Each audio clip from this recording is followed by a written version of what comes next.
big price. This one is 23-1. And AP Gunner now has company in the shape of multiple horses. In fact, steaming to the lead, We're In It to Win It, being tracked coyly by Silent Sailor. Then we come back to AP Gunner shifting back on the inside. Kelsey's on the move with Sir Barnabas circumnavigating, and DeGhost is hoping to appear in the winner's circle. And now for the first Pepsi Family Day, they're covered by 5, and with a tenuous lead is We're In It to Win It. Silent Sailor looking to put that white face in front on the inside. Outside of that, DeGhost from last, looking to go from the outhouse to the penthouse and looking good. It is We're In It to Win It.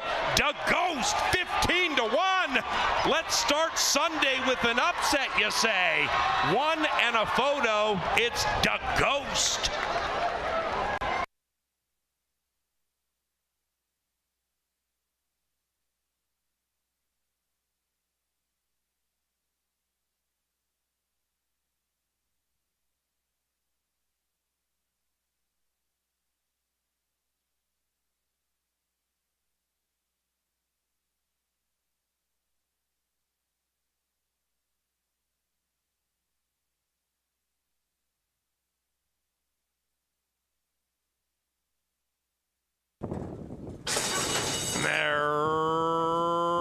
Racing, and the veteran College Party jumped the field. College Party from the 6th spot with the lead early speed. Perfect Fanny right alongside, and between them Choose Your Adventure. After that we come to Miami Crockett, Major Attraction off in last, and now 6 out of it, and about 5 clear from Midnight Blue Note. Into the far turn they zing in this 5/8 turf event, and College Party's looking to win 3 in a row. College Party 1, Choose Your Adventure on the prowl to the outside. Then it's Perfect Fanny, now 2.5 lengths from the lead. Major Attraction would have to win 2 in a row from 4 out of it. White blinkers to the inside, and after that is Miami Crockett. College Party has company in the shape of Choose Your Adventure, and Major Attraction is knifing through to the inside. Choose Your Adventure, College Party, 5 and 6 to the wire together. Choose Your Adventure in the winner's circle.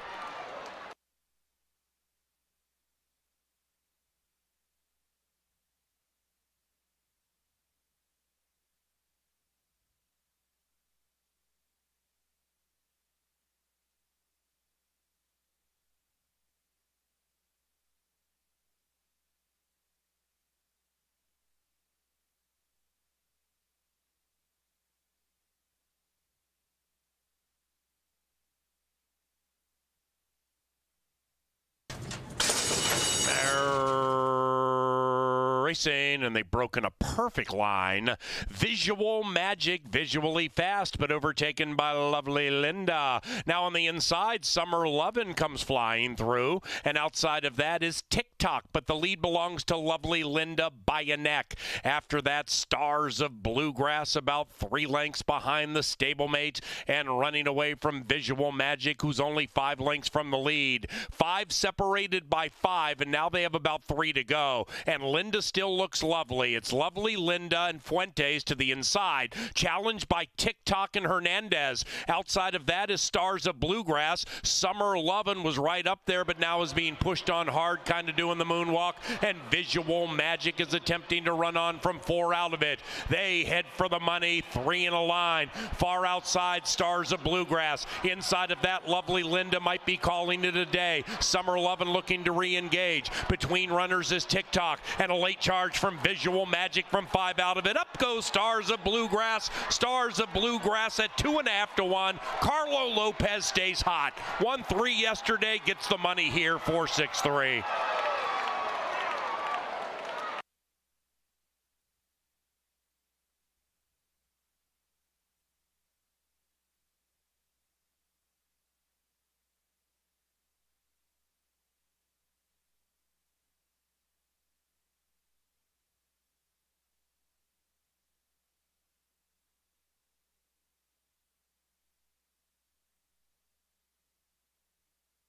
It's turf time, and they're racing. Swanage came out very fast on the inside, and Swanage and Kelsey in search of that early lead. The bookender Midnight Current also broke sharply, but it's Swanage by 2 with 1 lap to go. After that, 11 Bullies. That's the gray, the 10-year-old mare, overtaken for second by Hoity Toity. Plenty of vision in her turf debut. She's also prominent. Swanage leads by 1. After that, 2.5 lengths back to Badger Kitten, looking to win 2 in a row. She's to the inside of If You Want It, and that one is poised about 7 lengths from the front. Behind that, Come On, Sweet Pea and Fall Moon. They're only 8 lengths from the lead. Kelsey and Swanage doing it very, very stylishly, leading it by 1.5 lengths.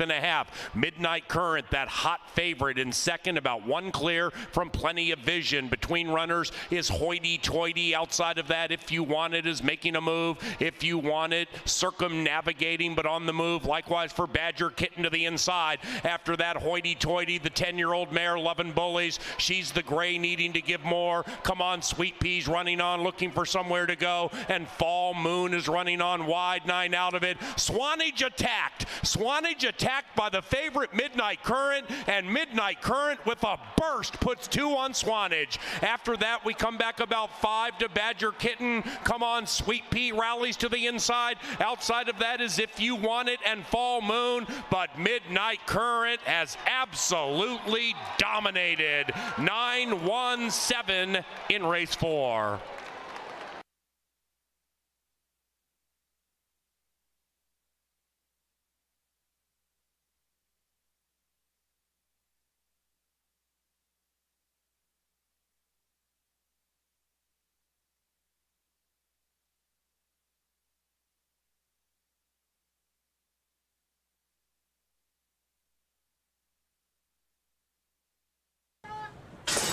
And they're racing. Another wonderful start, and one son of a chief. The 8-year-old zips out of the gate, but on the inside, Mr. Navigator has terrific early speed, and Man U, the 8-year-old, is prominent. Kicking right up there, about 2.5 lengths from the lead, and to the inside of one son of a chief. Then it's 2.5 lengths back to Texas Longbow. That one is 5 lengths from Mr. Navigator, who's attempting to run away into the far turn. After that, Hi Ho Cheerio, joined by Libertarian, and in last is Passed by Paul. The 8-year-old is 9 lengths rearmost. Up top, Mr. Navigator Manu. Outside of that, one son of a chief. Even wider out, Texas Longbow. Kicking 5 lengths from the lead, needing to kick in. Then we come to Hi Ho Cheerio, and up goes Manu. Manu takes the lead for Mr. Navigator and has to deal with one son of a chief, and they're locked in battle into the final 150, and one son of a chief at 4-1's going great guns. One son of a chief runs away from Manu and runs into the winner's enclosure. 1001 for the Q.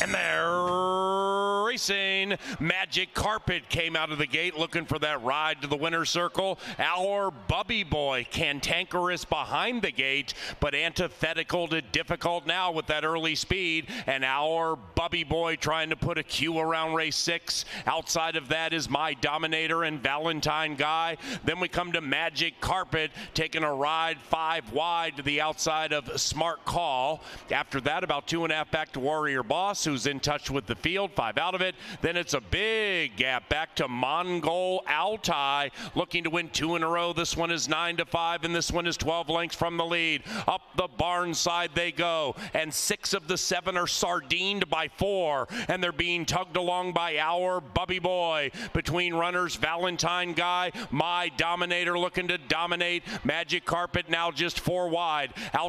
Inside of that is Smart Call going on the move. Warrior Boss looking for a place to go. Mongol Altai running on, but 10 out of it, and up goes My Dominator and Kyle Carter. My Dominator at 2.5 to 1, dominating by 3 with a keen turn of speed. My Dominator puts 5 on the field and does so effortlessly. Mongol, Altai, and Hernandez way back in last, and as they head for home, it's My Dominator from Warrior Boss, and Warrior Boss flashes out of the crowd stylishly. Mongol, Altai's finishing fast, but only for the bottom part of the ticket. My Dominator, Warrior Boss, lunging, Warrior Boss winning 1-4-6 in race 6.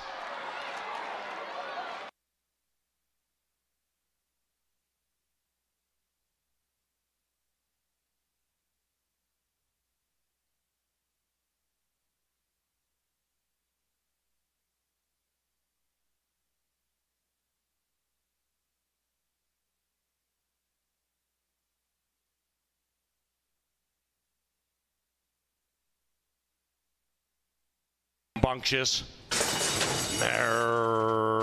Racing. Pocket full of posies, got pinched back to last shortly after the start.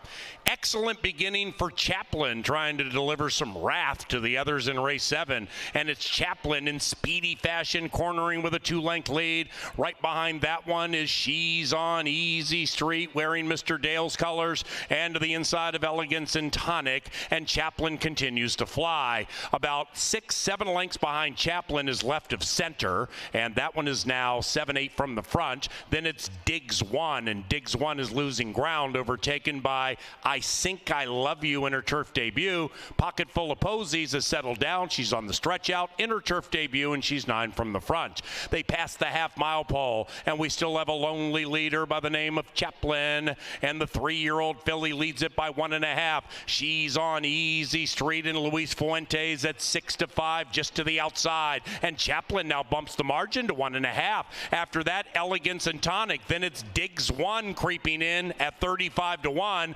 3.5 behind that, we have Left of Center. That one is joined by I Think I Love You. Pocket full of posies. Block sneaking through on the inside. Chaplin still leads, but the lead is tenuous, and up goes She's on Easy Street. Diggs 1 firing to the inside. Right behind them is Elegance and Tonic. Then it's Pocket full of posies chasing She's on Easy Street. This long shot Diggs 1 ran an awesome race, but not good enough to beat the favorite, who was on Easy.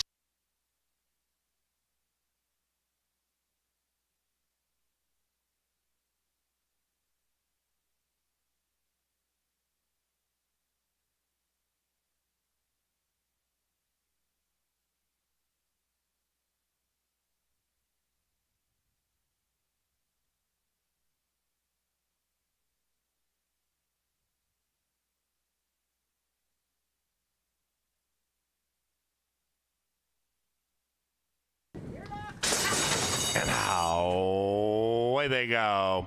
Sweet beginnings for the bookenders. Chocolate Freckles, and on the wide side, Noel's Angel and Ghost of Genevieve splits them and takes the lead. 5 lengths behind that, 2 Summer Fireflies. Now about 7 from the front. Noel's Angel debuting way out in the middle of the track. Then it's Oh So Blue, 9 lengths from the lead, about to be joined by Bellfire. After that, Harlow's Harmony, and in last is Runner's Heat. And in first, Ghost of Genevieve striding clear by 5. Ghost of Genevieve trying to turn it into a 1-horse affair. Chocolate Freckles closes up smartly to the inside of Noel's Angel. And after that, we have Summer Fireflies. They are into the final 150. Ghost of Genevieve still with a 5-length lead. It's an insurmountable lead. And Ghost of Genevieve is gone. 4-3-1 to close it.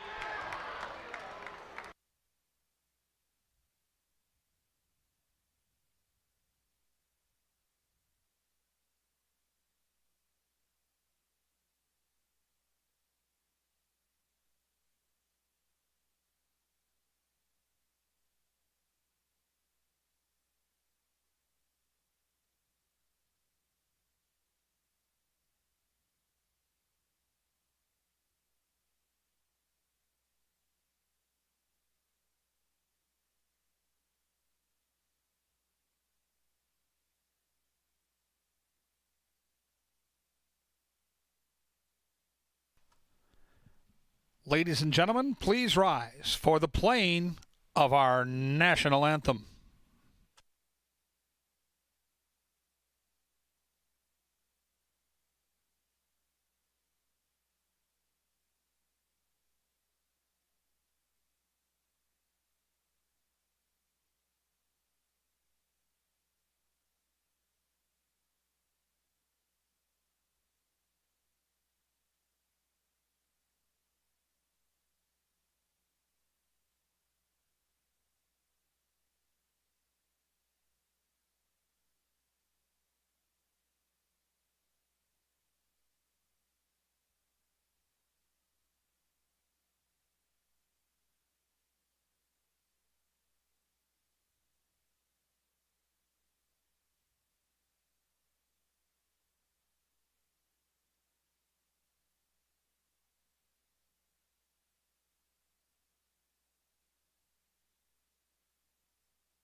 Welcome to racing from beautiful Canterbury Park here in Shakopee, Minnesota, where the main track is fast. And the turf course? The turf is firm, people. The turf is firm. If you open up your programs, we'll go over the changes on this evening's card. Races 1 and 2 are free of changes. No changes in the early daily double. Race number 3, scratch number 6, Wildcat Hagrid. Race 3, scratch 6. In race number 4, scratch number 8, Midnight Garden. And a jockey change on the 3, Kalanicki, now ridden by Alex Conchari. Conchari on the 3, scratch the 8 in race 4. In the 5th race, number 7, Zoe's Delight, now ridden by Alex Conchari. And the final change happens in race 6. In the 6th race, number 3, I'm Crenshaw, now ridden by Luis Valenzuela. Fast and Firm, today at the races is next with Jeff Madej and Angela Herman.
Stop believing.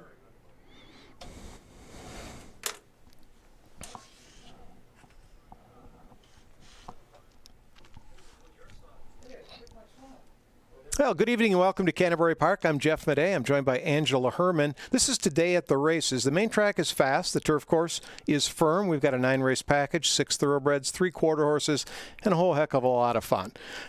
Last week, we saw some movement in the trainer standings. Angela, why don't you take us through the jockey and trainer standings so people know who to bet, who's hot, who's not? Well, that movement was just Joel Berndt lengthening the advantage, I suppose you could say. Joel Berndt is having an outstanding meet on both surfaces, but particularly on the turf. He has 25 wins, 1 ahead of Mac Robertson, and they have distanced themselves from the rest of the pack. Robertino Diodoro, Tony Rengstorff, Valerie Lund, all close together with a few others at 7, but these two we thought might be able to, or might fight out for this title. And Joel Berndt he's 43% on the turf when he's the favorite. He wins at 65%. He had a big week. Bob Lothenbach is a big part of that stable. They had a big week as well. Joel Berndt is just firing with almost everything that he sends out on the turf. I mean, some of those defeats have come to himself, more than a handful of them. It's crazy. And onto the jockey side of things, Joel Berndt and Robertino Diodoro, far away from everybody else, not exactly the same on the rider side as Luis Fuentes, who rides a lot for that outfit for Joel Berndt and for Bob Lothenbach. Just 2 ahead of Harry Hernandez, a new face in the jocks room, who's 2 ahead of Lindy Wade.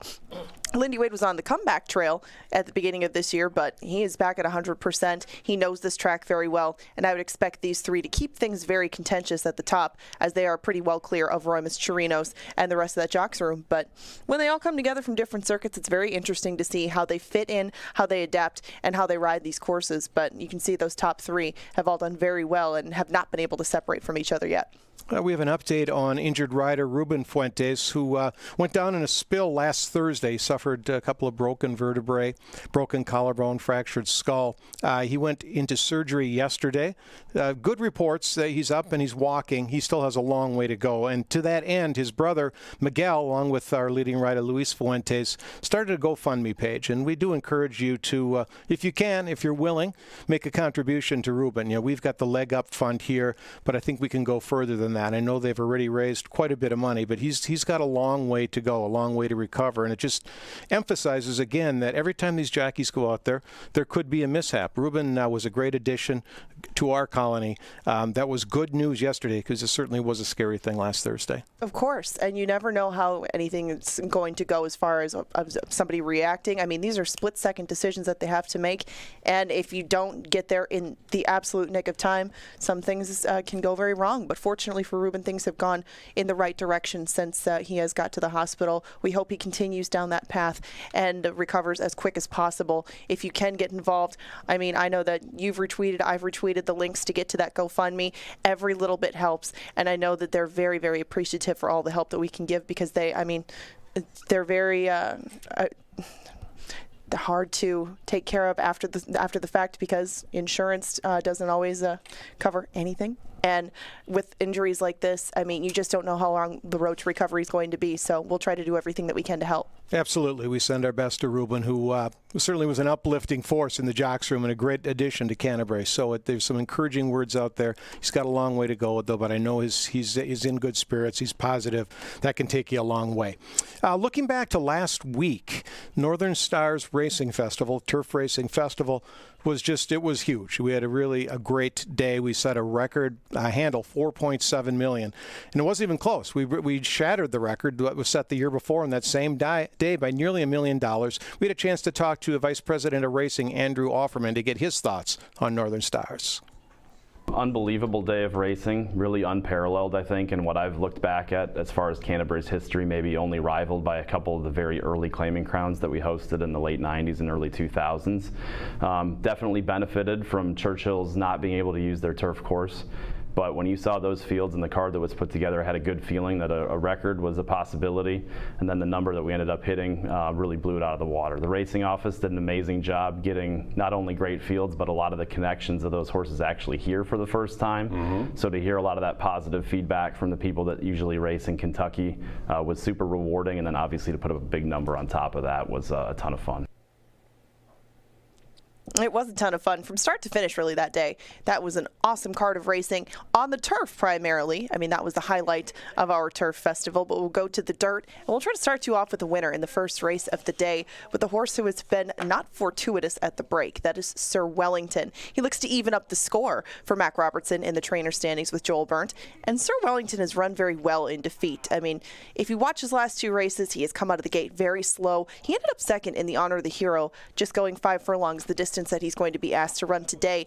His very talented stablemate Plain Talk led that race from start to finish, but this horse's last 2 races kind of disguise his ability to stay very close to the pace. I think that with the outside post, with even just a fraction better of a break, Sir Wellington is going to be extremely hard to defeat in the first race. Right now he's 3-5. That's nothing to write home about, but if you are interested in playing our 10% takeout post-time pick 4, this could very well be your single in the sequence. That's number 5 in race 1, Sir Wellington. You must have wagered early, Ange. It's 3-5 right now on Sir Wellington. But yes, that horse did break, had a poor break last time, and I think you're right. 3-5 is about the best price we're going to get on Sir Wellington. Oh, well.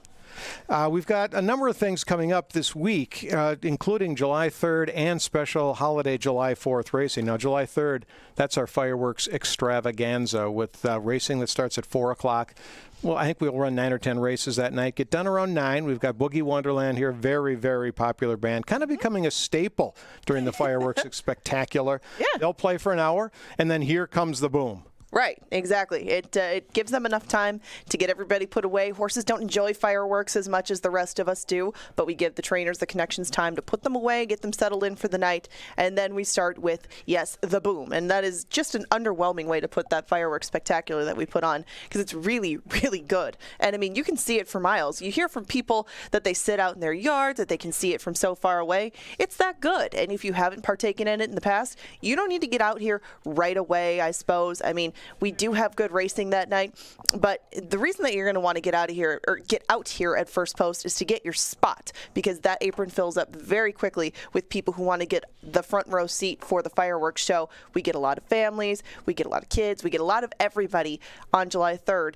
And with the construction that we have out there, with the crowd that we're going to get, make sure that you give yourself enough time to get here, get that spot that you want, and enjoy the day of racing that we have put on from the start to the boom and everything in between. Yeah, get here early. I'd say come for the first race, because you got the post-time pick 4 that you're going to want to play. And with that money that you win, you're buying concessions all night long, deep into the evening. So that's a very fun evening here. And then we come right back the next day, July 4th, where we'll run at 1 o'clock.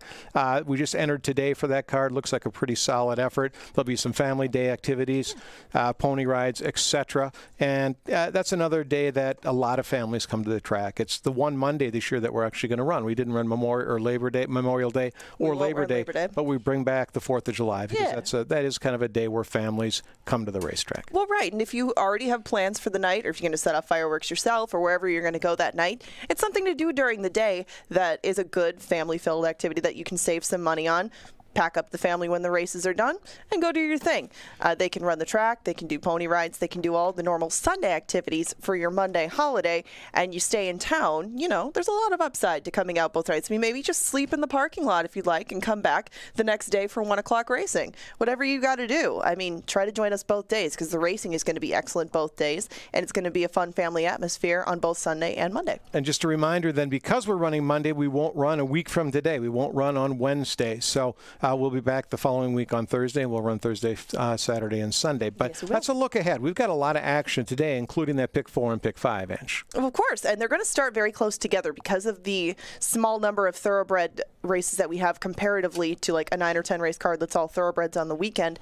We are going to be starting the post-time pick 4 in race number 1, the 10% takeout pick 5 in race number 2, and the late pick 4 in race number 3. So for those of you horizontal players out there that look to get your fix, you're going to get to cover a lot of overlap in the first few races of our card. Do your homework now, get it all set, because they are going to line up races 1, 2, and 3, and then our, of course, thoroughbred racing will conclude in race number 6. We do have some interesting quarter horse races later on in the card, and I think that you and I agree on a horse in the first leg of that quarter horse pick 3 to close out the night. But for now, we do start the 50-cent 10% takeout post-time pick 4, and as Kevin heads down to take a glance at the horses outside, 3 to 5 is staying pretty steady on Sir Wellington, and I'm a little bit surprised at the price on the horse on the inside, Public Safety. Kevin is set to take you through this one. It's a 5-horse affair to start out this 50-cent, 10% takeout pick 4. He's coming at you next. 13 minutes to get in your very own tickets. Thank you, Angela. Yeah, 5-horse field to start the procession, and a heavy favorite right now on the betting board with Alex Conchari riding for Mac Robertson. And, we'll get to my pick 4 ticket once the horses get onto the track, but I didn't look at this race as a slam dunk at all. I saw some balance top to bottom. Let's start with the 1 horse. Let's take a look at Public Safety. This is a horse that comes off an very impressive win against some tough allowance company. Now, going 5 furlongs is a skill set, and this horse showed some skills last time at this distance. Popped out there, went 22 flat, 45 flat, and drew off to a nice win.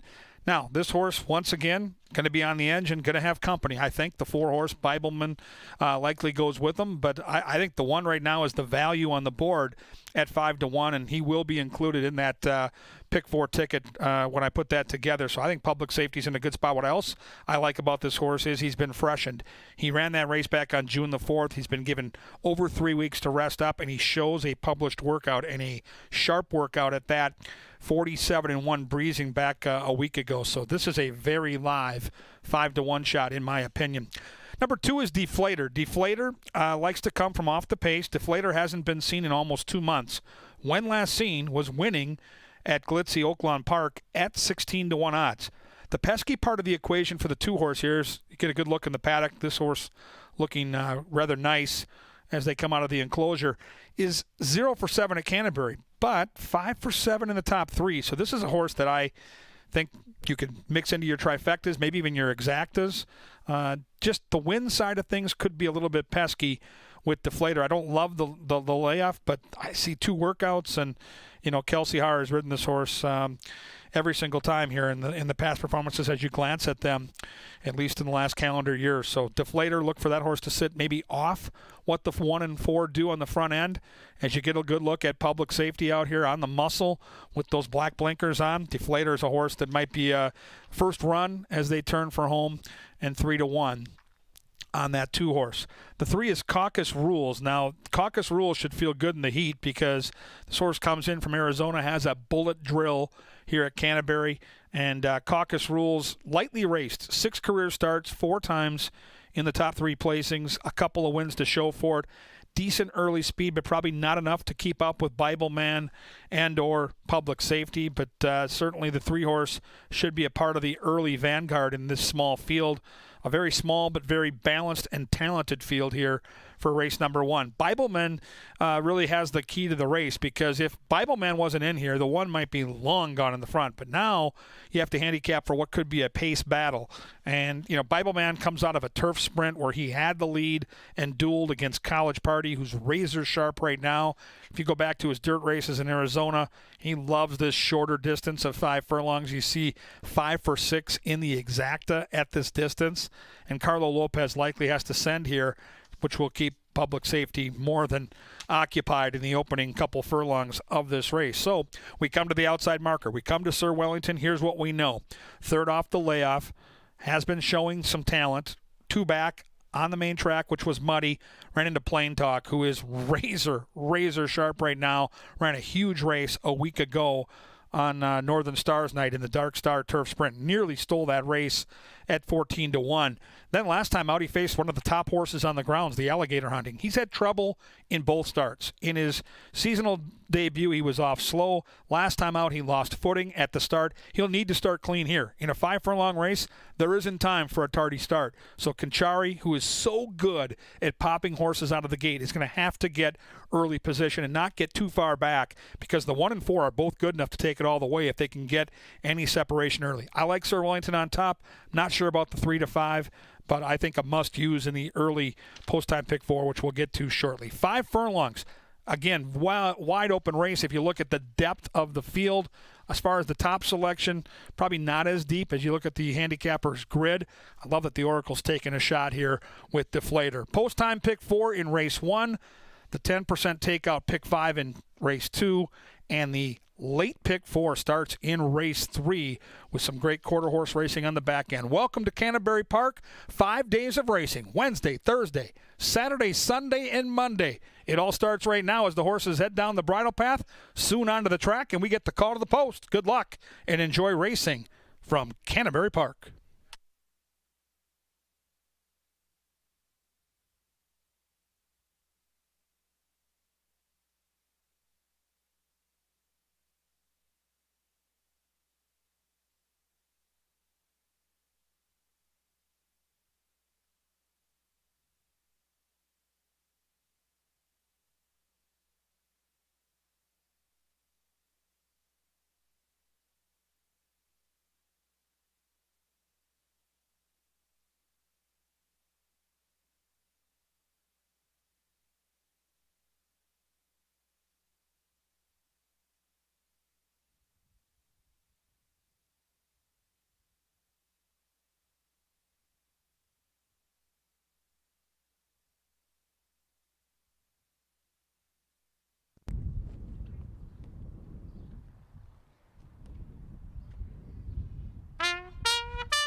Len Dykert, ladies and gentlemen, it doesn't get any better, and he'll even show you a little dance down in the winner's circle. Well done, Leonard.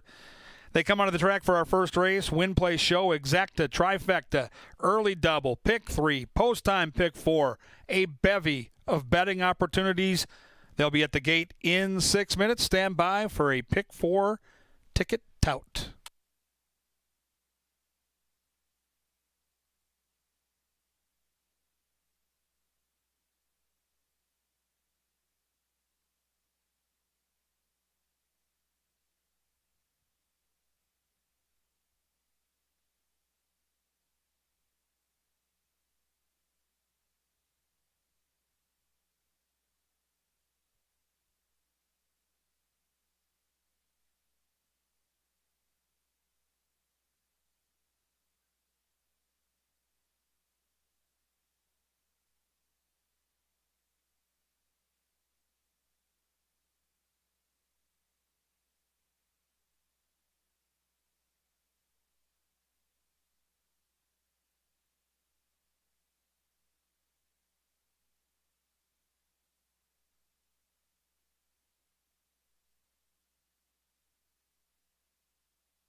All right, gang, time for our post-time pick 4 ticket. You can see very affordable here at just $24. We'll start in the first race. I've got 2 horses I like. The one, Public Safety, who I think is being grossly underbet at 5-1 off that allowance win and a freshening. And as I mentioned in the paddock preview, Sir Wellington, the 5, going to be very, very tough to beat. Race 2 looks wide open to me. It looks like a race you need to spread at 6.5 furlongs. So I'm going to use my top 4 horses. The 1, Danzig Star. The 3, Ellie's Girl. The 4, Make Me Believe, and the 6, Shaman's Prodigy, in a race where I think anybody can win. Let's go 4 deep. In the third race, 3 horses. 1, Tap It Sam. 4, the first-time starter, Ranger Gus. And my top pick in the race is the 7, Stillwater Brown, who could be loose on the front. We'll close it out with just a couple of horses. Hope to be alive into the third. We'll use the 1 in to win. And the 3, Kalanicki with Alex C. It's the post-time pick 4. It's the 10% takeout, which is lowest in the industry. You can't win it if you don't get in it. Horses will be at the gate in 4 minutes. Good luck with the pick 4, and enjoy your night here at Canterbury Park.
The horses are arriving at the starting gate.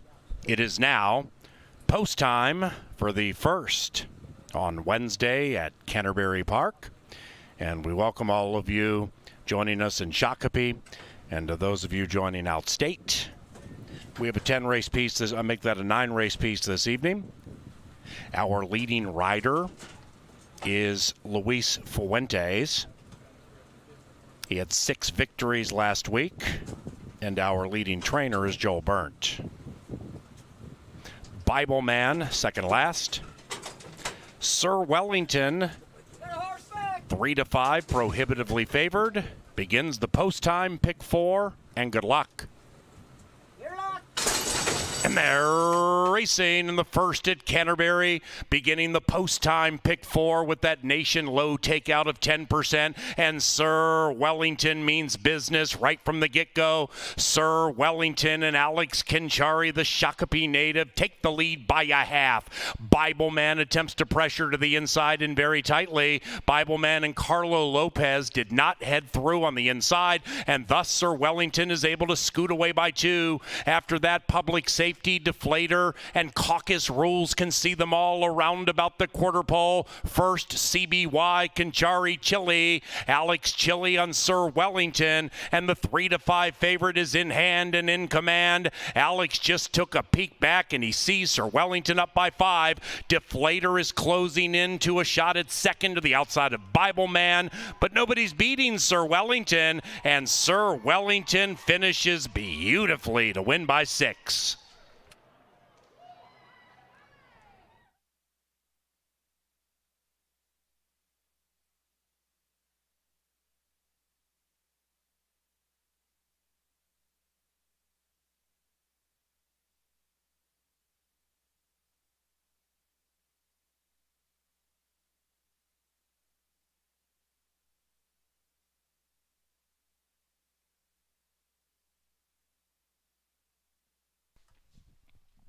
Five, Sir Wellington first. Photography for the rest.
The first is official, 5-4-1-2.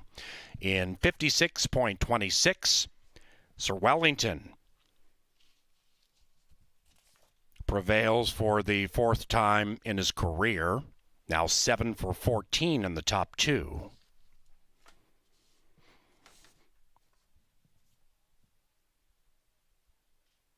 We would like to welcome our featured groups to the racetrack tonight. They include the Canopy Group, Transamerica Advice Center, Nath Companies, One Health Minnesota, and Wings Financial Credit Union. Racing at Canterbury is provided in part by Atomic Data, Appalatos, Bud Light Seltzer, Cutwater, Dark Horse, La Marca Prosecco, Fairfield Inn and Suite Shakopee, Gallagher, Greystone Construction, Holiday Inn Express, Shakopee, JTR Roofing, Pepsi, Mystic Lake, Think Minnesota Realty, Minnesota Lottery, Loeffler, Star Tribune, Quick Trip, and Continental Diamond. The first goes to Sir Wellington and Alex Conchari. The winning owners, Miss Vicky McGowan's Extreme Racing Stables. And the winning trainer, Mac Robertson. Race number 2 is about 22 minutes from now. No scratches, no jockey changes in the second race. We thank Atomic Data, the preferred IT solutions provider for Canterbury Park. Don't forget, when you're joining us at the racetrack, purchase your tickets online at canterburypark.com. Save a couple of bucks, and you also can make table reservations. That's canterburypark.com.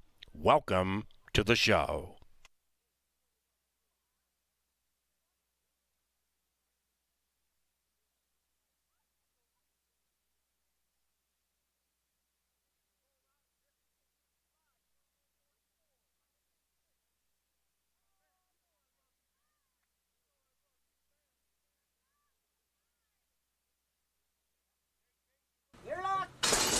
And they're racing in the first at Canterbury, beginning the post-time pick 4 with that nation low takeout of 10%. And Sir Wellington means business right from the get-go. Sir Wellington and Alex Conchari, the Shakopee native, take the lead by a half. Bibleman attempts to pressure to the inside and very tightly. Bibleman and Carlo Lopez did not head through on the inside, and thus Sir Wellington is able to scoot away by 2. After that, Public Safety, Deflator, and Caucus Rules can see them all around about the quarter pole. First, CBY, Conchari, Chili, Alex Chili on Sir Wellington, and the 3-5 favorite is in hand and in command. Alex just took a peek back, and he sees Sir Wellington up by 5. Deflator is closing in to a shot at second to the outside of Bibleman, but nobody's beating Sir Wellington, and Sir Wellington finishes beautifully to win by 6.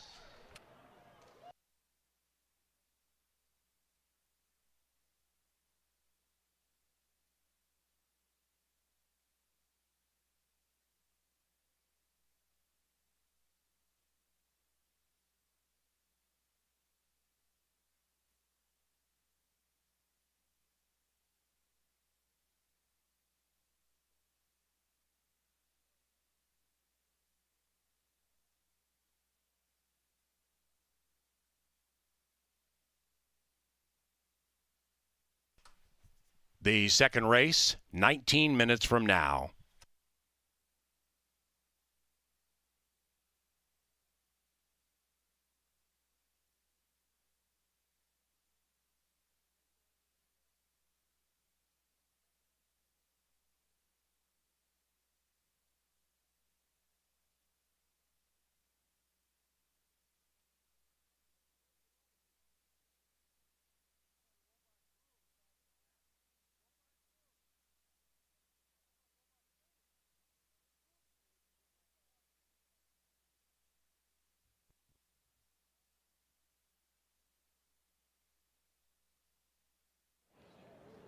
Hello?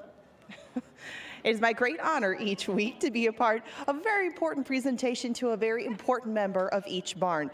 This week's Minnesota HBPA Groom of the Week is Morelio de Sixto of the Gary Shearer Barn. He's worked for Gary Shearer for over a dozen years, and he's groomed some of its very fastest members, including Polar Plunge and Wind Chill Factor. Gary says he is one of the very best grooms in the world, and he never stops working. His dedication and work ethic are unmatched. According to Gary, Morelio is the first one to the barn every morning at about 3:30. He can handle anything that pops up during training and has a deft touch with all of his horses. Your work is very important. You're a very important member of the Gary Shearer Barn, and it is our honor to be a part of the presentation to present you as Groom of the Week.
Check 1, 2.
On this sunny and windy Wednesday, the race card starts with Alex Conchari and Mac Robertson taking the race to their opponents. Looked like a horse might be off the pace after a couple of sluggish beginnings, but Conchari, I've watched here in the last couple of weeks. He's been so good in limited action, getting horses out of the gate. He was awesome a week ago on Northern Stars Night, and he wasted no time. Sir Wellington did the rest, so the favorite prevails in the lid lifter. On to the pick 5 starter, race number 2, 6.5 furlongs. This looks like a far more challenging handicapping puzzle. Maidens looking for their first win, and here they are. Number 1 is Danzig Star. Chad Lindsay gets the call for Nevada Lippman. 7 starts at Canterbury, 5 for 7 in the top 3 placings. So the horse clearly likes it here. Looks good right now parading around in the paddock with that big old shadow roll. Has stalking speed, and I think at 6.5 furlongs should fit this horse quite nicely. So at 11-1, if you're going to put together a trifecta or superfecta, I would give this horse a long look, mix this horse in at least on the underneath side. I think this horse fits to hit the board, no doubt about it.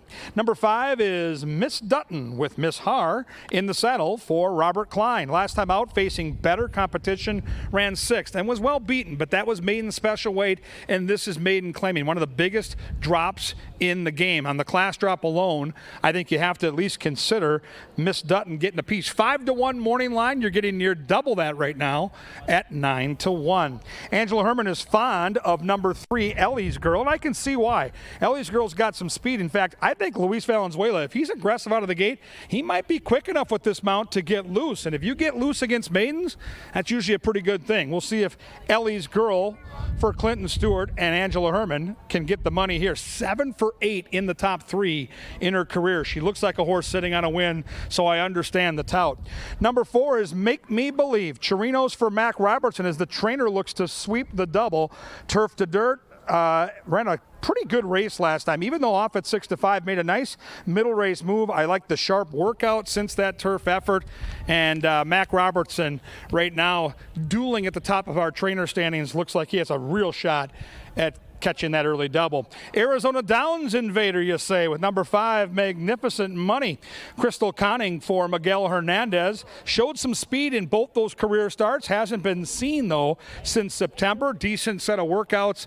I'm going to play wait and see on this one. My top pick in the race is Shaman's Prodigy for Jonathan Wong. Harry Hernandez gets the call. I don't love the fact that she's 0 for 7 and she's taking money, but I like the workouts and I trust Wong. He's got this horse in a good spot. The horse looks fabulous down here in the walking ring, and at that attack post should get a good press and pounce trip in a race that I believe is fairly wide open. It's race number 2, fillies and mares traveling 6 and a hook. Someone's going to get their first career victory. They'll be at the gate in around 8, and then they're going to get it home.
Sir Leonard Dykert with the call to the post brings them onto the track for the second race.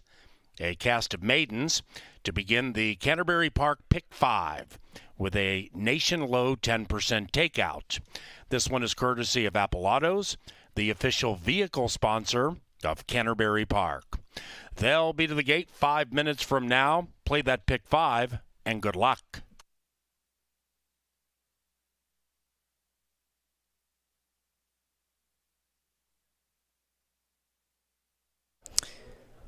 Quickly before we get to Kevin Gorg's Pick 5 ticket, we have a few things coming up on the marketing end of things, including the Canterbury Concert Series. We're happy to welcome back our Canterbury Concert Series this year with acts like Government Mule, Everclear, Anderson East, Melissa Etheridge, and more. Be sure to buy your tickets before they're gone on our website, canterburypark.com. And speaking of music, Twin Cities Summer Jam is coming up July 22nd through the 24th. Country music headliners like Blake Shelton, Kane Brown, Trace Adkins, and more. You're not going to want to miss it. Tickets are now on sale at tcsummerjam.com/tickets. Our Unicorn and Llama Day is coming up for the families. Witness the magical return of unicorn and llama races on July 10th. Themed crafts, face painting, and other usual Sunday Family Day activities also come along with Unicorn and Llama races. Hope to see you there. That's Unicorn and Llama Day coming up on July 10th. All details and where you can get your tickets for upcoming promotions at Canterbury Park on our website, canterburypark.com.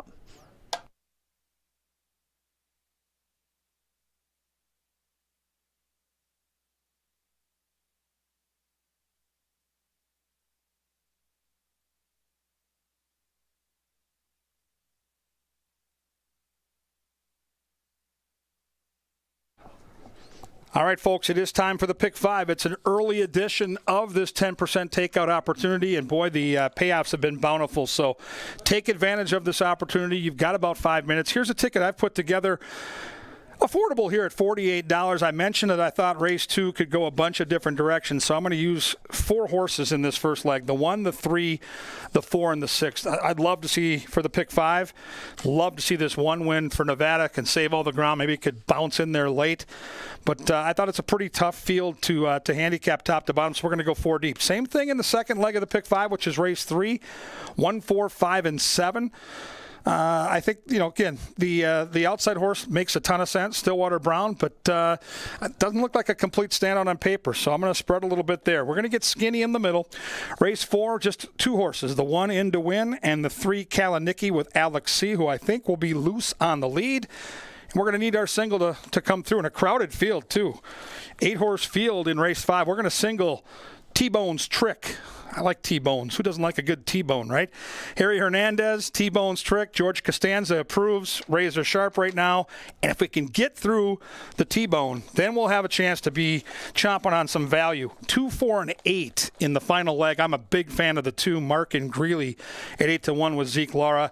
Got to get there, though. And to get there, we're going to spread early and hope that single comes through in the middle. It's the 10% takeout Pick 5. That's a $48 ticket. You can't win it unless you get in it. Get those tickets in now. You still got at least 3 minutes to make your place.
Two minutes.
And the horses have reached the starting gate. It's post time for the second at Canterbury Park.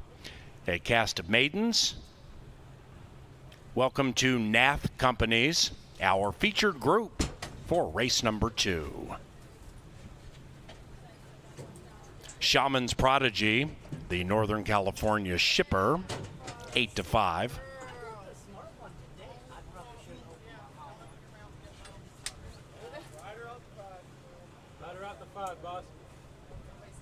One, 2, and 4 have gone in.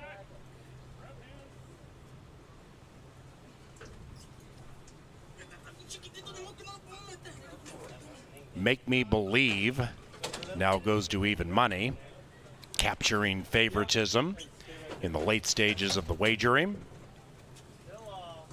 Goes in. Eli's Girl is in. And Shaman's Prodigy last in. 6-pack, race 2, 6.5. And they're racing. From the center, Magnificent Money flashes some speed. So does Eli's Girl. And between them, Make Me Believe. Outside of that, Shaman's Prodigy. And they are about 3.5 clear from Danzig Star. Second last, Miss Dutton can see them all. Up the barn side, race 2, Wednesday, Canterbury. And Make Me Believe pokes the head in front. Shaman's Prodigy and Hernandez apply pressure to the outside. Eli's Girl still coy to the inside, but now one back. And about 2.5 clear from Danzig Star. Miss Dutton is out of last, and in last, Magnificent Money. 9 from front to back off the far turn. Make Me Believe trying to make believers in the win betters, and Make Me Believe strides clear beautifully. Eli's Girl comes out of the crowd to cut the margin to 1.5. Outside of that, Danzig Star 0 for 16, 4 out of it, and that one's to the outside of Shaman's Prodigy, and they cut for the money in this maiden heat. It is Make Me Believe shaken up in resolute fashion by Roymas Chirinos. Outside of that, Eli's Girl, Miss Dutton flashing home on the inside. It still is Make Me Believe. Eli's Girl stabbing, but Make Me Believe too much at 3-5. 4, 3, and a photo in a race 2.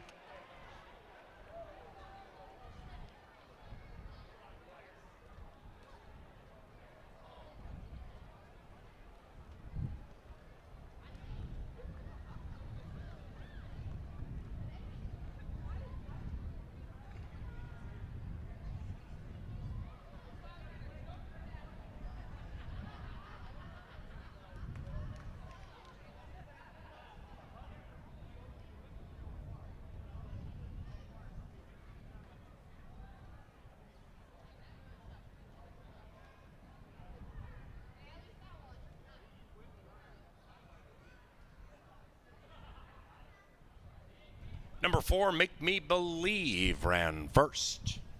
It is 4-3 and a show photo. 117.30, the final time.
It is 4-3, 6-2.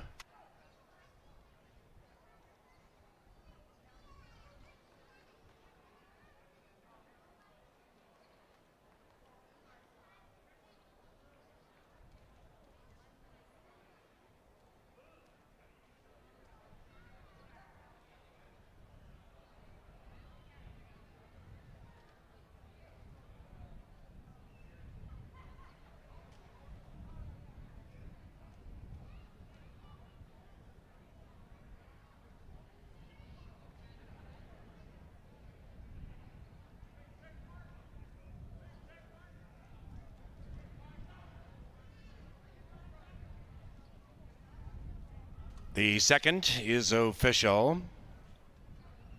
Favorites fill double, $3.30. The third race keeps us on a fast main track. Scratch 6, Wildcat Hagrid. And the third race is about 20 minutes from now. It is courtesy of Bush Light.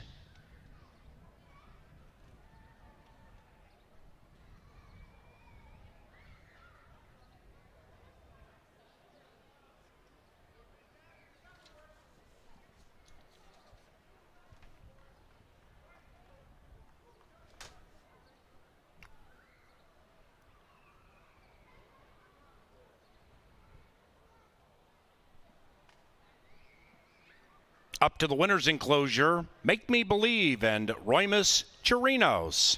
It's a double sweep for trainer Mac Robertson and the winning owners John Mentz and Hugh Robertson. Make Me Believe.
Two, 6.5, and they're racing. From the center, Magnificent Money flashes some speed. So does Eli's Girl. And between them, Make Me Believe. Outside of that, Shaman's Prodigy. And they are about 3.5 clear from Danzig Star. Second last, Miss Dutton can see them all. Up the barn side, race 2, Wednesday, Canterbury. And Make Me pokes the head in front. Shaman's Prodigy and Hernandez apply pressure to the outside.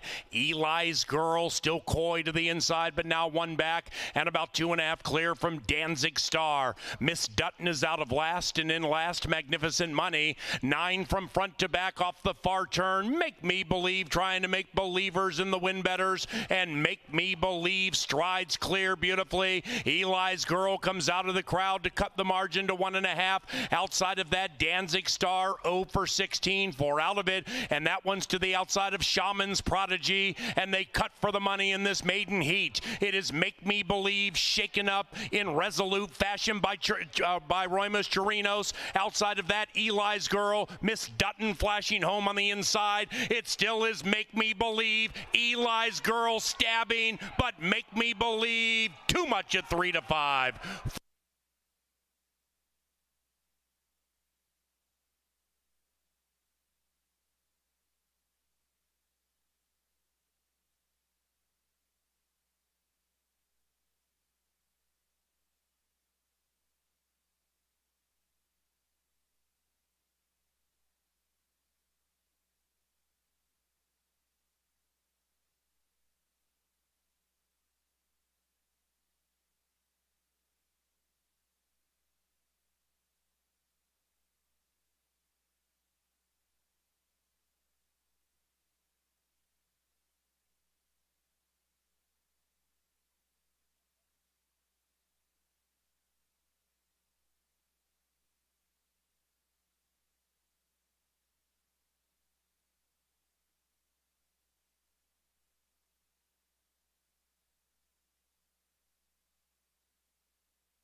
Trainer Mac Robertson, a familiar name and winner at this track year after year, sweeps the early double. We go chalk to start the racing week, and it's an extended racing week, fans. Tomorrow, as always, 5 o'clock, Saturday, 5 o'clock, and then we get a little different with our post times. 3rd of July, fireworks spectacular, post time 4 o'clock. Sunday, holiday racing. It's a family day edition on Monday at 1 o'clock. Make plans to be here at Canterbury. Head to CanterburyPark.com for deals and all the info. Second race, we scratched the 6th. These are boys bred in Minnesota, maidens at the $25,000 claiming tag, traveling 6 furlongs. And here they are. Number 1 is Tappet Sam. Tappet Sam came charging last time out from the back of the pack to gain 3rd. Saved ground in that race and figures to save some ground here for Nevada Litfin. Luis Negron gets the call. Second time off the layoff with a nice workout since. Some positives, including the fact that the horse is taking money. 5-1, bet down right now at 3-1 up on the board. I've got the horse second in my analysis. I think the horse fits very nicely in this spot. Number 2 comes off a lengthy layoff. It's Jeremio or Mayo, off since July, but the workout pattern is solid for Brucey Rican, one of the real good guys in our game here. Zeke Laura gets the call and had just faced better competition. Needed to drop in class and gets that class relief today as a couple of sprinkles start to fall here in the paddock.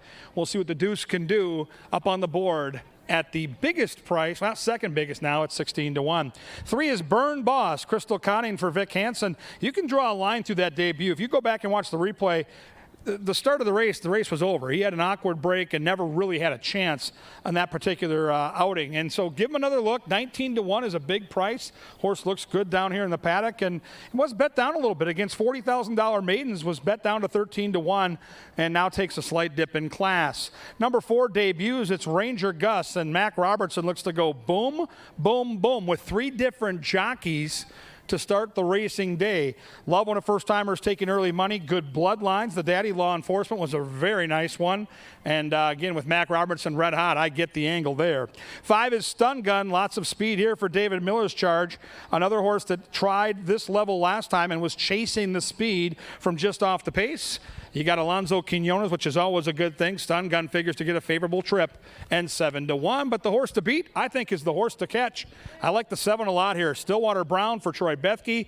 I like the horse's natural speed. I like the outside post, and the horse looks real good down here. Troy's horses have looked awesome this year in the paddock. This horse is no exception. On the muscle, good-looking coat. Little bit of sweat. It's humid out here, so we'll forgive him for that. Stillwater Brown, though, I think can open up a lead here and take him all the way. Minnesota bred's going 6 furlongs. Maiden claimers. Someone's getting their first career win. You can be in on the fun, too. Get your bets in now. It's race 3, and it's coming up and coming at you next.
Lynn Dykert, call to the post, brings them onto the track for the 3rd. This begins a pick 4 anew. This one on races 3 through 6. To the gate, in 5 minutes.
As we talked about early in the program, Jeff and I told you about a lot of horizontal wagers going back to back to back. Now, we started the 50-cent pick 5 in race number 2. We're going to start the late 50-cent pick 4 coming up in race number 3.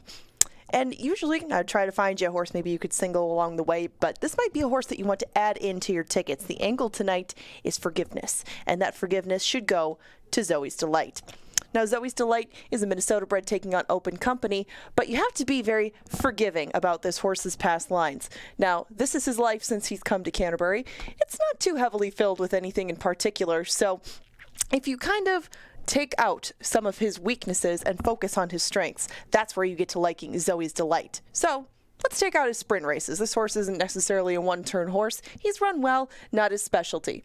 You take those out of the mix, you're left with his route races. Now, 2 turns on the turf, 2 turns on the dirt. He runs very well, and the only time that he's missed the board was obviously last time around on June 4th. We'll take a look at that in a minute. But if you narrow it down even further and take the turf races out of the equation, this horse is very, very solid when he goes 2 turns on our main track. You can see 3 wins, and you can see the 3rd place finish. Now, that was back in 2020. We focus on current history. We have a 5th. He was beaten 12 1/4 lengths. But this was against a very tough field, one in which a couple of the top 3 finishers came back to run 6 1/2, and one of them did come back to win, that being Central Park. We're going to take a short look at the run because that running line is a little bit misleading. This is the kind of trip we're looking for today out of Zoe's Delight. Moving on, here it is. We're only going to focus on the backside run to the turn because, I mean, frankly, at the points of call, this horse was not as close as you would want him to be, and at the end, he was much further behind than you'd want him to be. But this is Zoe's Delight on the outside. He endured a little bit of a wide trip, but he did manage to get himself up to close stalking range and actually got himself within less than a length of the lead. You can see Hunka Hunka Burnin' Love, Central Park, some names that would be heavily, heavily bet in our 5th race today.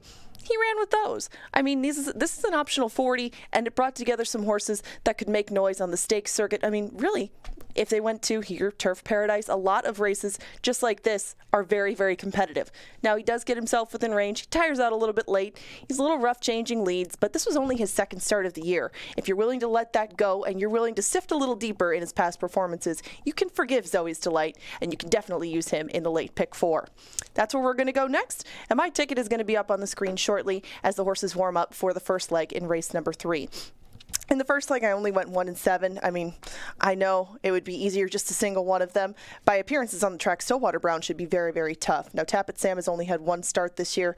I do choose him on top, as this horse's performances last year, as much of a mixed bag as they were, would definitely put him in the mix early. He does have some speed. This is another one, kind of like Sir Wellington, who costs himself at times at the start. I'm hoping that he and Luis Negron get a quick beginning away from there, as it looks like he might not have that much competition up front other than Stillwater Brown. May the best horse win. Now, 3, 5, and 6 fits the bill for me in race number 4. I wanted to try to beat Kaliniki, who, by the way, is now ridden by Alex Conchari, who looks for another win on the card. But I ended up with All Native on top, hoping that perhaps Mizana and Cougar on the outside could soften that one up and maybe set All Native up for her late rally. She is maybe a little bit up against it. Maybe she needs one more start to be at her very best, as this filly seems to do better racing into shape. But I thought that All Native was in a good spot in a smaller field, less traffic, less to deal with, and perhaps swoop by them all. In race number 5, I did cut it down to just 6 and 7. If Zoe's Delight isn't going to win, T-Bone's Trick should. He's looking to win 4 in a row. The margins decrease a little bit as they go, as this horse does step up in class. But Zoe's Delight is one that, again, like we've seen, is a proven commodity over this main track. And I thought he could pull the minor upset, but I didn't see much outside of T-Bone's Trick if Zoe's Delight is indeed as off form as he's been in his first 2 starts of the year. I'm going to try to beat Your Time's Coming in the last race. I know it's not going to be an easy task because there's a lot that points to this horse on top, but Super Fortune for me is one who kind of fires the same shot every time that he's on the turf, that he's at this distance. And Super Fortune, you know, if that number that he comes up with every single time is good enough to win, it's good enough to win. I thought it would be against this group. I thought Harry Hernandez could sit just off the pace, and Super Fortune might fall into the exact trip that he needs to get his second lifetime win and only his 3rd start at Canterbury. Very limited time left to get in those tickets. If you want to copy mine, it'll only cost you $6. You don't have much time left as they head to the gate for the 3rd and the start of the late 50-cent pick 4.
The horses have reached the starting gate. It is now post time.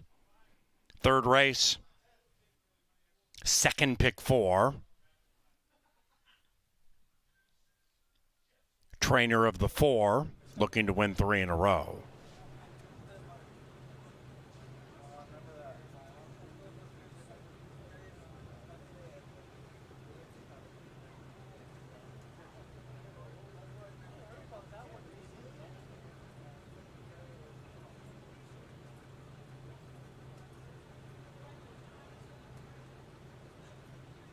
Moving him. Stillwater Brown, 6-5.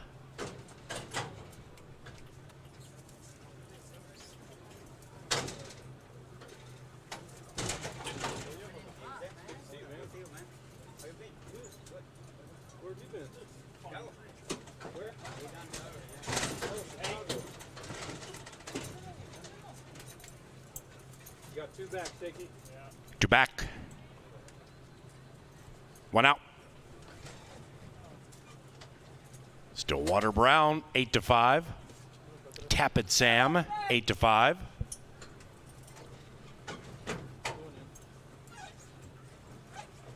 Maidens. They're racing, and they've broken a line. Ranger Gus debuts with very good early speed.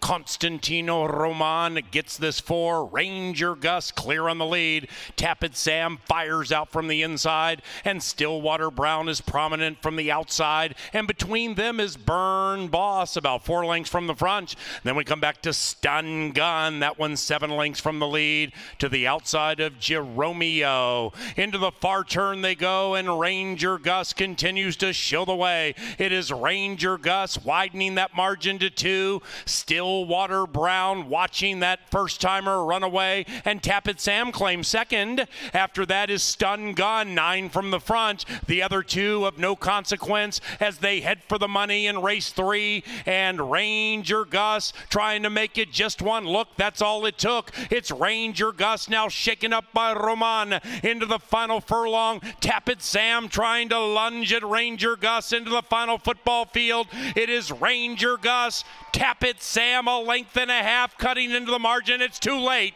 Mac Robertson has won 3 in a row. This one is Ranger Gus.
Third race official.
Third official.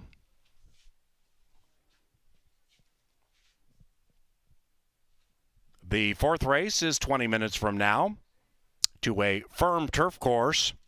The rail is 15 feet out. Number 3, Kalinicki, picked up by Alex Conchari, scratch number 8. Into the winner's enclosure, it is Ranger Gus and Constantino Roman. 3 wins in a row for trainer Mac Robertson. Ranger Gus is a 4-year-old based son of law enforcement out of Remsong. Owned and trained, check that, owned and bred by David O. Hansen. Gus was bred in Minnesota. The 4th race is provided by Maker's Mark and makersmark.com. Now, Sunday, we have our fireworks spectacular, and racing begins this Sunday at 4 o'clock. 4 o'clock Sunday, and Monday the 4th of July, we begin at 1. CanterburyPark.com for information.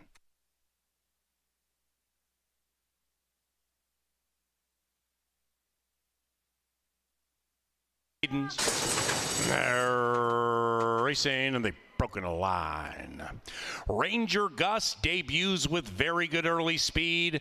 Constantino Roman gets this 4. Ranger Gus clear on the lead. Tappet Sam fires out from the inside, and Stillwater Brown is prominent from the outside, and between them is Burn Boss about 4 lengths from the front. Then we come back to Stun Gun. That one's 7 lengths from the lead to the outside of Jeromeo. Into the far turn they go, and Ranger Gus continues to show the way. It is Ranger Gus widening that margin to 2. Stillwater Brown watching that first-timer run away, and Tappet Sam claims second. After that is Stun Gun, 9 from the front. The other 2 of no consequence as they head for the money in race 3, and Ranger Gus trying to make it just 1 look. That's all it took. It's Ranger Gus now shaken up by Roman into the final furlong. Tappet Sam trying to lunge at Ranger Gus into the final football field. It is Ranger Gus, Tappet Sam, 1.5 lengths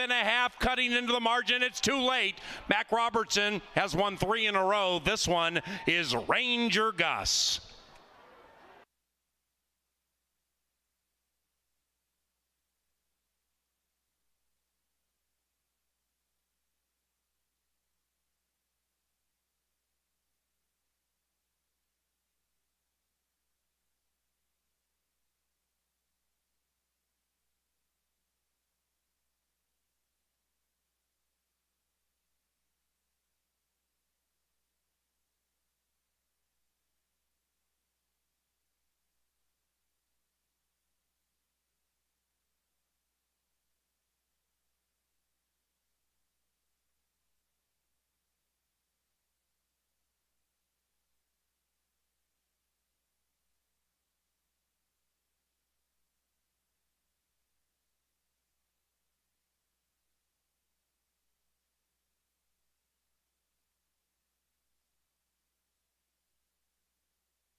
Well, it's Mac Robertson's world. We're all just passing through. 3 different jockeys, 3 different winners. Angela Herman, Kevin Gorg with you.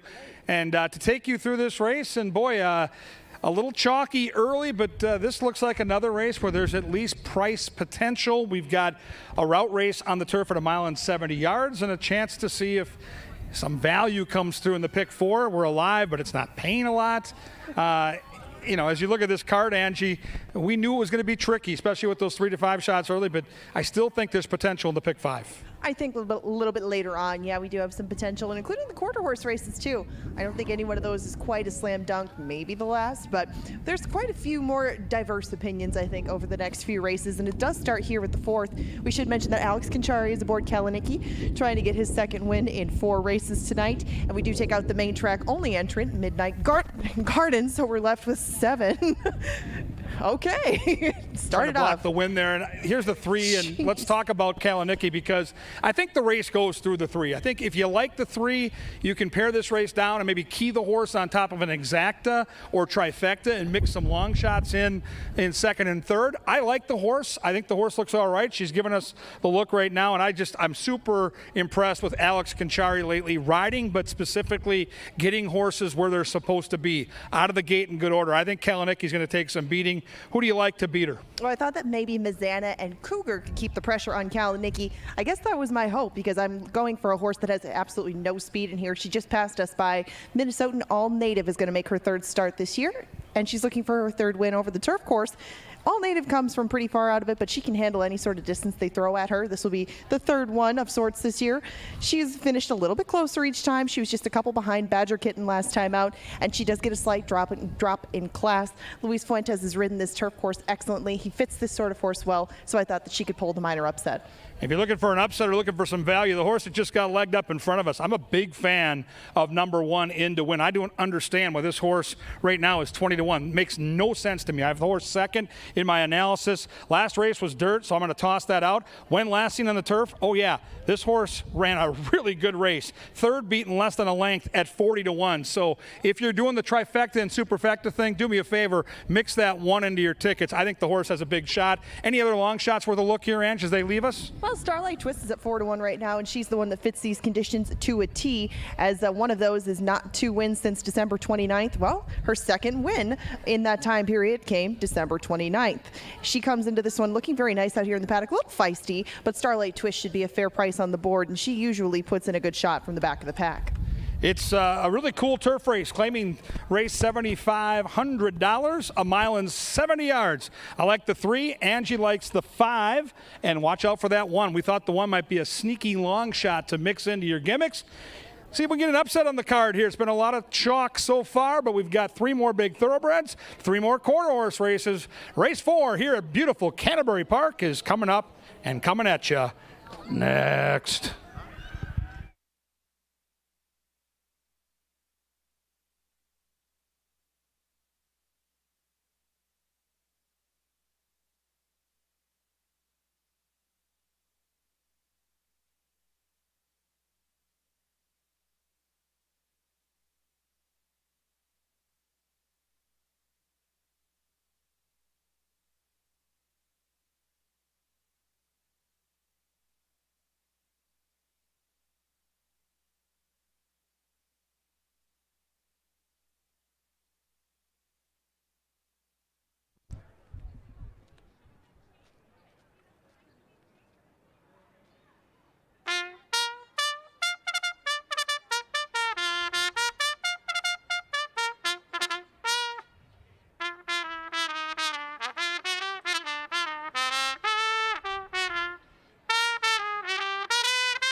Good Wednesday evening, Canterbury Park. We're down in the Mystic Lake Winner's Circle, and by we, I mean myself and Joppo from East St. Paul, who is here to play Put a Rock in It.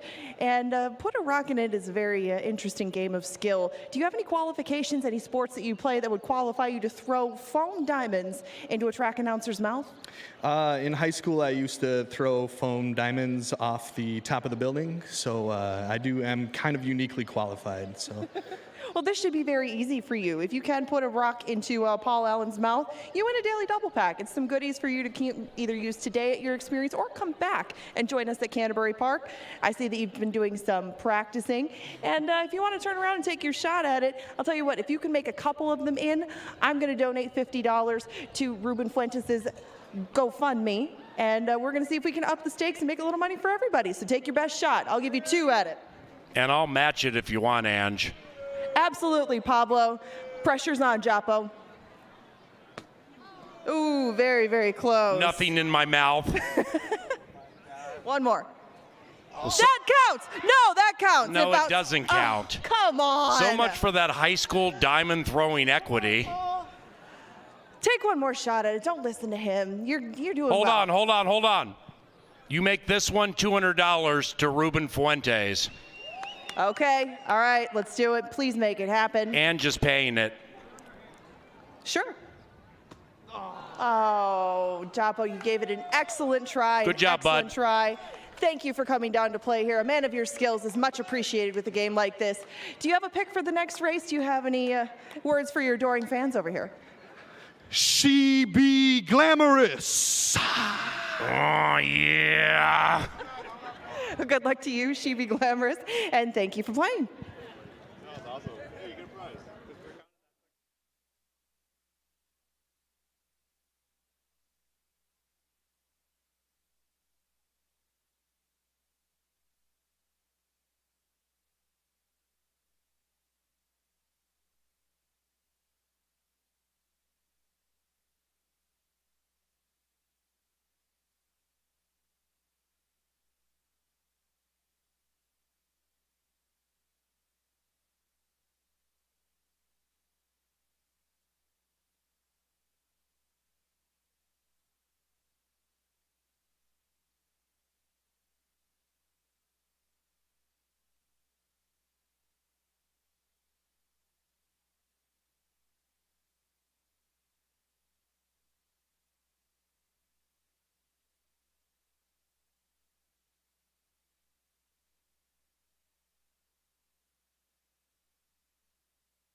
And the horses are approaching the starting gate.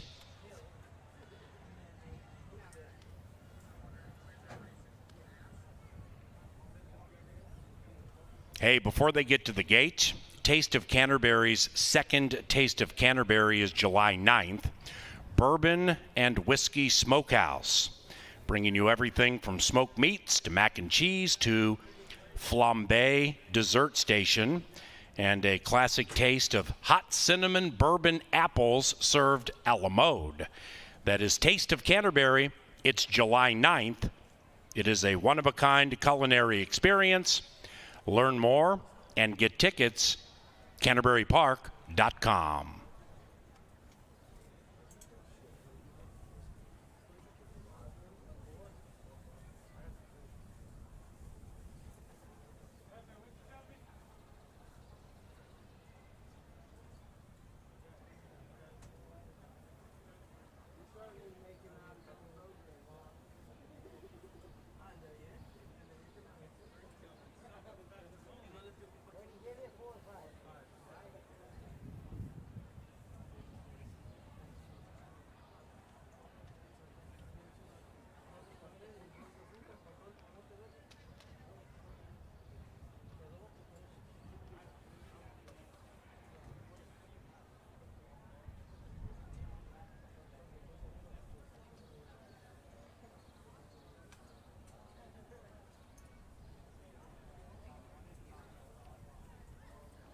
They've reached the gate. It is now post time for the fourth race at Canterbury Park.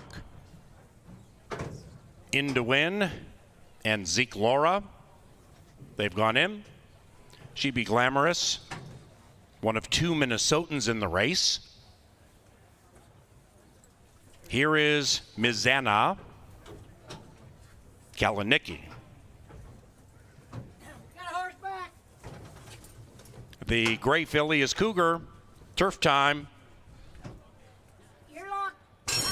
And they're racing, and they all answered the bell well. And Kalinicki and Alex Conchari immediately to the lead. And as they come down the stretch for the first time, Kalinicki encountered by Cougar at 30-1. And Cougar intensifies that pace and indeed takes the lead with Q. It is Cougar leading it from Kalinicki. After that, In to Win. Outside of that, Mizana. And between them is Starlight Twist, swirling along about 5 lengths from the front, and the same margin clear from the final two. She Be Glamorous, the Minnesotan to the inside of fellow Minnesotan All Native. 9 covers them, and this gray Cougar shows the way. It is Cougar from Kalinicki. Outside of that is Mizana, and Mizana's covering up Starlight Twist closest to the rail. In to Win. Cougar leads by 3/4.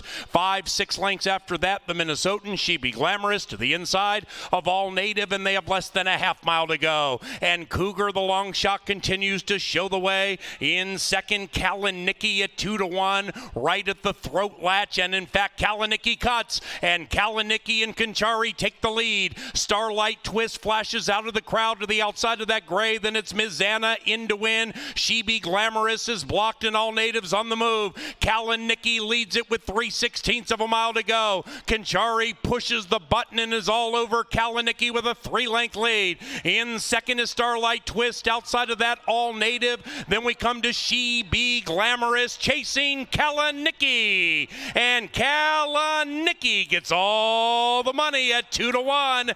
Alexander is 1-2. Kalinicki from She Be Glamorous. Starlight Twist third.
Number 3, Kalinicki ran first, 3-2-4-5 in 139.82. The results are unofficial.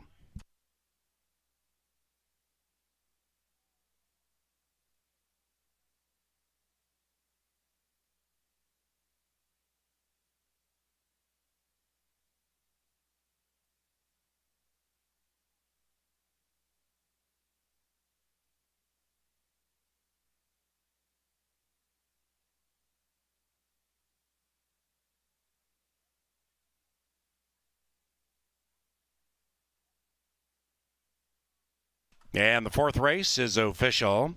The victorious Kalinicki was claimed for $7,500, winning a 4-way shake for this victorious mare. Trainer Chris Richard for owner Jason Toterum. Kalinicki tagged $7,500. 4-way shake. Winner Richard Totarum.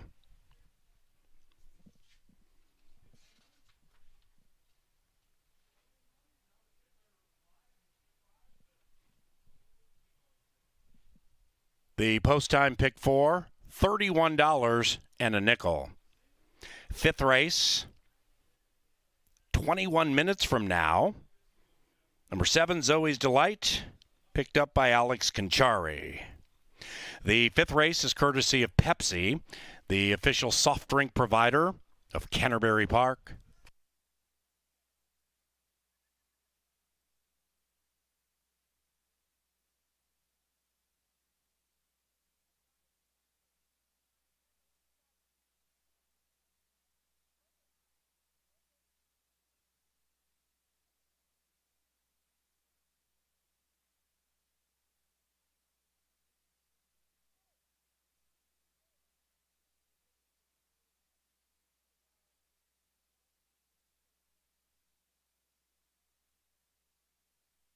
In the winner's enclosure, it's Kalanicky and Alex Conchari. The winning owners, End Zone Athletics, and the winning trainer, Carl Broberg.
And they're racing, and they all answered the bell well. And Kalanicky and Alex Conchari immediately to the lead. And as they come down the stretch for the first time, Kalanicky encountered by Cougar at 30-1. And Cougar intensifies that pace and indeed takes the lead with Q. It is Cougar leading it from Kalanicky. After that, Into Win. Outside of that, Mizana. And between them is Starlight Twist, swirling along about 5 lengths from the front, and the same margin clear from the final 2. She Be Glamorous, the Minnesotan to the inside of fellow Minnesotan All Native. 9 covers them, and this gray Cougar shows the way. It is Cougar from Kalanicky. Outside of that is Mizana, and Mizana's covering up Starlight Twist closest to the rail. Into Wind, Cougar leads by 3/4.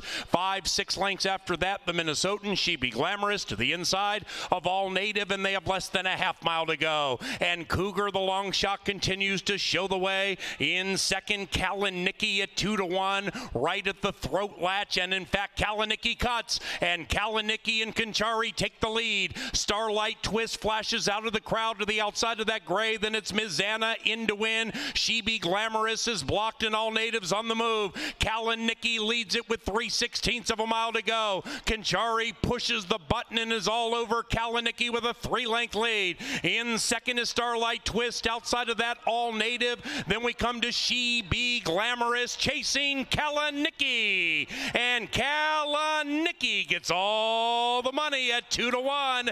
Alexander is 1-2. Kalanicky from She Be Glamorous. Starlight Twist third.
Starry Chili. Alex Chili on Sir Wellington, and the 3-5 favorite is in hand and in command. Alex just took a peek back and he sees Sir Wellington up by 5. Deflator is closing in to a shot at second to the outside of Bible Man, but nobody's beating Sir Wellington, and Sir Wellington finishes beautifully to win by 6.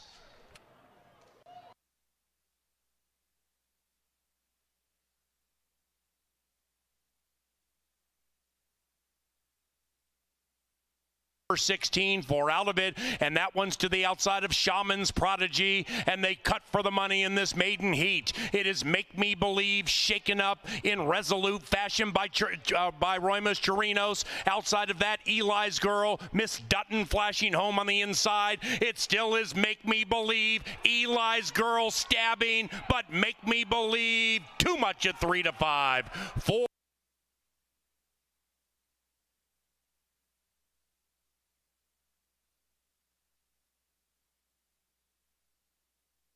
For the money in race 3, and Ranger Gus trying to make it just one look. That's all it took. It's Ranger Gus now shaken up by Roman into the final furlong. Tappet Sam trying to lunge at Ranger Gus into the final football field. It is Ranger Gus. Tappet Sam a length and a half cutting into the margin. It's too late.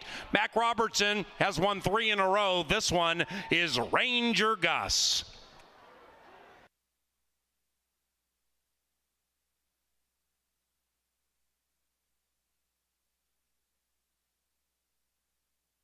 And is all over Kalanicky with a 3-length lead. In second is Starlight Twist. Outside of that, All Native. Then we come to She Be Glamorous chasing Kalanicky. And Kalanicky gets all the money at 2-1. Alexander is 1-2. Kalanicky from She Be Glamorous. Starlight Twist, third.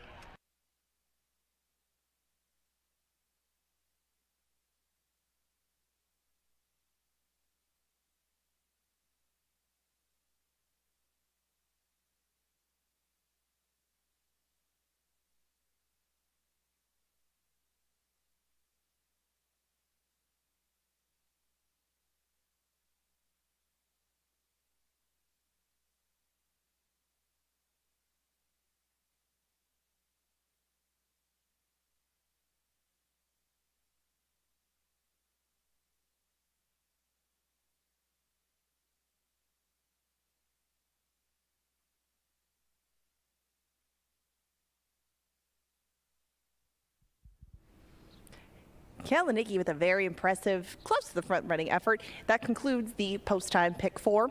Now we move back to the main track for race number 5. We'll see if the angle can come through at 7-2. And in this one, we only have one jockey change. The 7, Zoe's Delight, is ridden by Alex Kinchari. We have a field of 8 going to post, and out they come. 9-2 on the horse leading the charge. That's Tash Kent. That's a very fair price for this one. He comes off a nice second place finish last out. He was beaten by T-Bone Strick. He was run down by T-Bone Strick, but he did have the lead for a part of the stretch, and Alonzo Quinones was aboard for that second place finish. You would think this is a pretty similar group of horses. Tash Kent should get a pretty similar trip. He might end up in a pretty similar spot. So I did put this horse second. He's a little warm down here, but everybody's going to get kind of warm. It is a very hot, humid day here in Shakopee. Bugler is a little bit further behind him. Took a little longer to come out. He's 19-1. This one's going to stretch out in distance, and the last time that he did so, didn't go so hot in February. He did show a little bit of pace, but was basically wrapped up on the stretch. And that was the last time he wore blinkers. Things have changed a lot since that time. He's been going one turn, and Bugler did win 2 times ago. He won very gamely over Martini Blue by a neck. Bugler has to find a way to rebound into form. I didn't think that this was an ideal field for him to stretch his speed all the way. Maybe River Rose and T-Bone's Trick, Zoe's Delight, a couple of horses to his outside might ensure that this one can't get away with a slow pace, but you are getting a very fair price at 20-1. You get 6-1 on Devil Vision. You won't see much of him early. This one falls pretty far off the pace with Kelsey Haar, and he makes a surface switch today from turf to dirt. Maybe they just can't find a good spot for him against Minnesota bred, so they have to settle for what they can get in here. 8-1 was your morning line. 6-1 is your current price, and if you think that the pace stands to melt down, this is definitely going to be one of your win contenders in this group of 8. River Rose has not been seen since February. That was at Golden Gate for Isidro Tamayo. Lots of changes in place for Jose Silva Jr.'s new mount, or new charge, that is. He has a lot of speed to bring to the table. Don't know if it'll translate necessarily to the dirt, as this horse hasn't shown much of anything on that surface recently. River Rose might need the race too. He's only had 3 works leading into this, and they were kind of on the pedestrian side, so I opted against him at 19-1. But 7-1 on flat out winner is kind of interesting, as this one was only beaten a few lengths in the same race that I took Zoe's Delight out of. He was a long way in front of that one. Luis Fuentes will be in the saddle on this one. I just didn't know if it would be, again, kind of like the 3, quite the pace meltdown that this one's probably looking for out of the pace scenario. 10-1 is translated to 7-1 though, and if this is the one that you fancy, he is keeping nice and calm and looks good down here in the paddock. T-Bone's Trick just behind him has taken all of the money since the start. He's even money, and he looks to win 4 in a row. Makes lots of sense. I don't have to explain too much to you with him. T-Bone's Trick is just on his game right now, and Wade Rarick gets Harry Hernandez in the saddle and an outside post. A lot of things to like. 9-2 is the price that you're getting on Zoe's Delight. Alex Conchari again picks up this one. He is a proven performer in the past over this main track. We'll see if he can regain that form in his 3rd start of the year. He heads out to the track again at 9-2, and 13-1 is the price that you get on the outside running Kid Frosty, who's done some of his better work on the turf. Thought maybe this one was to shake the rust off as he comes off the shelf for the first time since September. I'm going to wait for him to get back over to the grass, but we'll find out if he can upset things at 13-1 in about 8 minutes. That's post time for race number 5. Again, coming up in 8, win, play, show, exacta, trifecta, superfecta, double, and pick 3 wagers, all available, but you got 8 minutes to do it. Lots and lots on the 6. I guess I stand alone with Zoe's Delight. We find out how the 5th is going to shake out. Kevin Gork's Power Play is coming up after the post parade.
How about that? Lynn Dykert, ladies and gentlemen, Canterbury Park bugler. Nice job, bud. Here they come. Race number 5. The 7, Zoe's Delight, picked up by Alex Conchari. 6 minutes.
Hi, guys. Kevin Gorg up in the press box. We're getting ready for our Power Play selection of the night. It's a horse you can key in on. Tonight it's a long shot.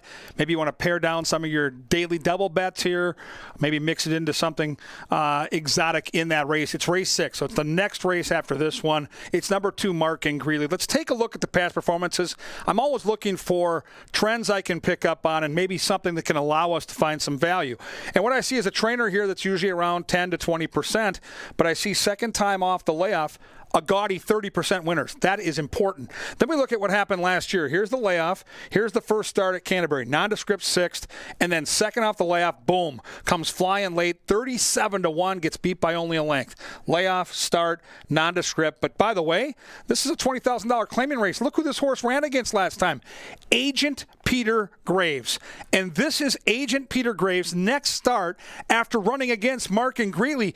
This is the Mystic Lake Mile against $100,000 stakes horses, some of the best turf horses in the Midwest. And the horse that beat our horse is going to hang in there against a crowded field and nearly steal the show at a huge price. This validates who our horse is. This tells us that off this effort right here in a $100,000 stakes race a week ago, that our horse is live tonight. Second off the layoff, 8-1. It's the power play. Let's shoot and score with Mark and Greeley.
They've reached the starting gate, and it is post time for the 5th at Canterbury Park.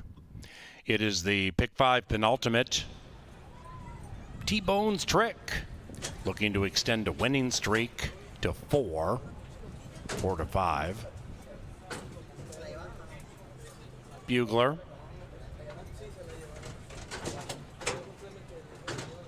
Zoe's Delight.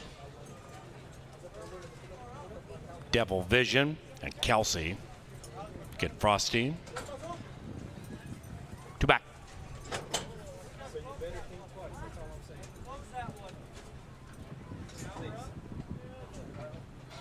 T-Bone's Trick, even money. Tash Kent, 3 to 1.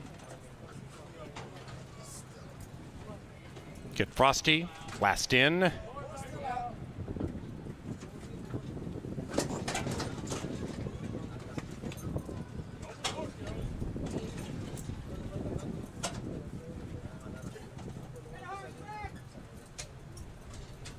Eight in the gate.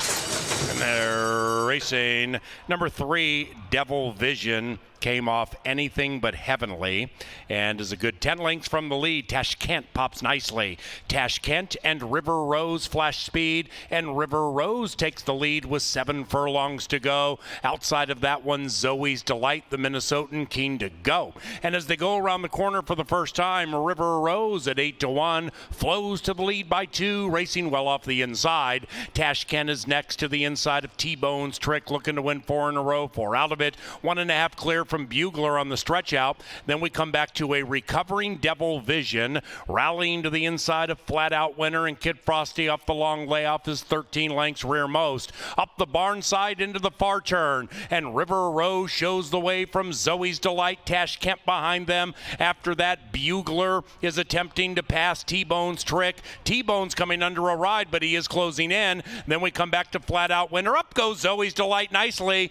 Zoe's Delight stylishly taking the lead by 1. Bugler is rolling into a joint third with Tash Kent. After that is Flat Out Winner. Flat Out closing okay on the inside. Zoe's Delight drifting. Then it's Devil Vision and Kid Frosty, and it's Zoe's Delight showing the way. Zoe's Delight at 8 to 1 leads it by 1.5 lengths. Tash Kent. Outside of that, Devil Vision running a fantastic race after a bad start, and inside is Flat Out Winner. That's it for Zoe. Tash Kent attacks. Here's Devil Vision. Outhouse, penthouse. Well done. Devil Vision with that bad start gets all the money.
Fifth race, official.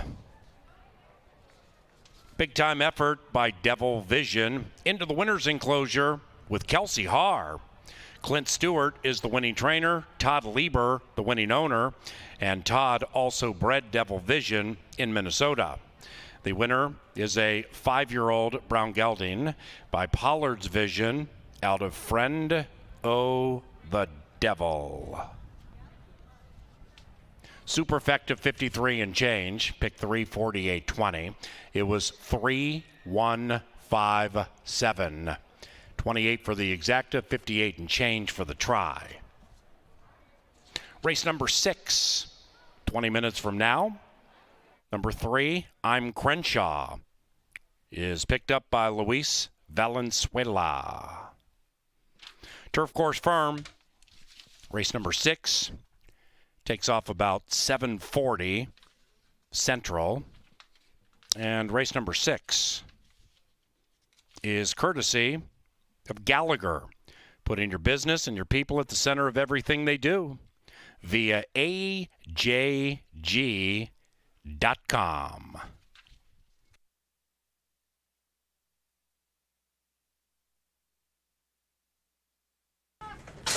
And they're racing. Number 3, Devil Vision, came off anything but heavenly and is a good 10 lengths from the lead. Tash Kent pops nicely. Tash Kent and River Rose flash speed, and River Rose takes the lead with 7 furlongs to go. Outside of that one, Zoe's Delight, the Minnesotan, keen to go. And as they go around the corner for the first time, River Rose at 8-1 flows to the lead by 2, racing well off the inside. Tash Kent is next to the inside of T-Bone's Trick, looking to win 4 in a row, 4 out of it. 1.5 clear from Bugler on the stretch out. Then we come back to a recovering Devil Vision, rallying to the inside of Flat Out Winner, and Kid Frosty off the long layoff is 13 lengths rearmost. Up the barn side into the far turn, and River Rose shows the way from Zoe's Delight. Tash Kemp behind them. After that, Bugler is attempting to pass T-Bone's Trick. T-Bone's coming under a ride, but he is closing in. Then we come back to Flat Out Winner. Up goes Zoe's Delight nicely. Zoe's Delight stylishly taking the lead by 1. Bugler is rolling into a joint third with Tash Kent. After that is Flat Out Winner. Flat Out closing okay on the inside. Zoe's Delight drifting. Then it's Devil Vision and Kid Frosty, and it's Zoe's Delight showing the way. Zoe's Delight at 8-1 leads it by 1.5 lengths. Tash Kent. Outside of that, Devil Vision running a fantastic race after a bad start, and inside is Flat Out Winner. That's it for Zoe. Tash Kent attacks. Here's Devil Vision. Outhouse, penthouse, well done. Devil Vision with that bad start gets all the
Your beloved chaser has goals. We are finishing the pick 5 here, so let's see if my top selection, number 8, can win. That would be cool. It would be even cooler if I could actually get through a race call by pronouncing Chirinos the right way. And what would be even better than that as the chaser is to bring the city of Chicago into the mix. I mean, we got Esposito, we got Sweetness, we got Air. I mean, we got the city of Chicago all over us now. Why? Because one of the area codes is 872. So let's chase with a $20 pick 3, 872, beginning with Super 4 and Harry Hernandez on races 6, 7, and 8. Let's go to chasing with the chaser, Chirinos.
Well, the perseverance pays off for jockey Kelsey Haar. A horrific start to the race. Basically, the horse got left at the starting gate, but she stayed at the task. The pace was quick enough.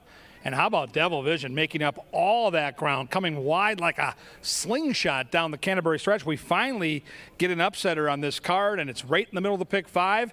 And we end it right here. So if you're alive off that Kelsey Haar spine tingler down the stretch, good luck to you here in the final leg. That was an awesome ride indeed. Race 6, we go back to this beautiful turf course. The distance is 1 1/16, and it's claimers. So these are the horses that kind of the hard knockers that take turns beating up on each other. I think there's another great potential here for at least some value in the trifecta or superfecta. Let's start handicapping the race with number 1, 'Cause I'm Chocolate. Minnesota bred takes on Open Company, third time off the layoff. Generally speaking, in horse racing, with those layoffs, especially when you have an older horse, this one's 4. Third time back, they're going to fire their best shot. The horse showed some speed last time against some Chicago horses down at Hawthorne. 46-4 at that racetrack is pretty honest to the half mile. And 1 career turf start, so we don't know what to expect. But I'll tell you one thing, we did see a fast workout when the horse got to Shakopee. 47 flat breezing. You see that bullet in your racing form. That was the fastest of 59 that worked out that day. Maybe some speed from the inside. I'm on the 2 horse here. I like this horse a lot. This is Mark in Greeley. Ran into Agent Peter Graves last time. Should be more fit. Second time off the layoff. I'm a Tony Rengsdorf guy. And I think Mark in Greeley, like we saw last race with Devil Vision, can sit off the pace and come get the money late. 8-1 morning line. Don't think we're going to get that, though. 3-1 up on the board. Put Luis Valenzuela on number 3. I'm Crenshaw. I'm Crenshaw in from Will Rogers, where they don't have a turf course. So they're here to try the grass, and that seems like the appropriate thing to do. The bloodlines seem pretty good for it, too. This is the grandson of the great Pulpit up on the board at 15-1. Number 4 is another late charger by the name of Coastal Waters. Chirinos gets the call here for Valerie Lund, and I'll tell you one thing, the Lund barn has been winning and winning for size. Started out slow at the meet, but in the last month they've been picking off wins in a lot of common and extremely frequent places. So good for Valerie Lund. They're going well. Horse is 7-2. Look for some late noise. 5 for 8 in the top 3 in Coastal Waters' career on the Canterbury turf. 5 horse might be the speed of the speed with Kelsey. It's Southern Pecan. This horse last time out went 22-4 on the front end, setting it up for thick haze. Maybe the horse can go a little slower this time and save some energy. We'll see if Kelsey can go boom, boom, back to back on long shots. Your time's coming is the 6. Good stalking speed. And in good form, too. Last time out was favored, didn't fire. But if you go back a couple of starts, this horse posted a 79 figure on the Fairgrounds turf course, where they run some very tough races on their lawn. 7 is Tour of the World, Luis Fuentes for the Butzells. Another Valerie Lund charge, and yet another closer. There's a lot of deep closers in this field. 7 is Super Fortune. I like Harry Hernandez to show a little speed from this post. He's going to have to get out, show a little speed, maybe track behind some of those front markers. I think Super Fortune is one of the horses to beat, and up on the board at 5-2. The 8 horse looks really good down here as they leave the paddock. I love the way the 8 horse looked. If you're looking for which horses look the best, that horse tops the list for me here in the 6th. We close out the pick 5. Good luck. We also have quarter horse racing on deck. It's turf racing. It's race 6. Right here at Canterbury Park. They'll be at the gate in around 8. Right now, you need to hustle to the window, get those bets in, find a good spot, soak in the sun, and cash some bets. Good luck.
Yep, what's up?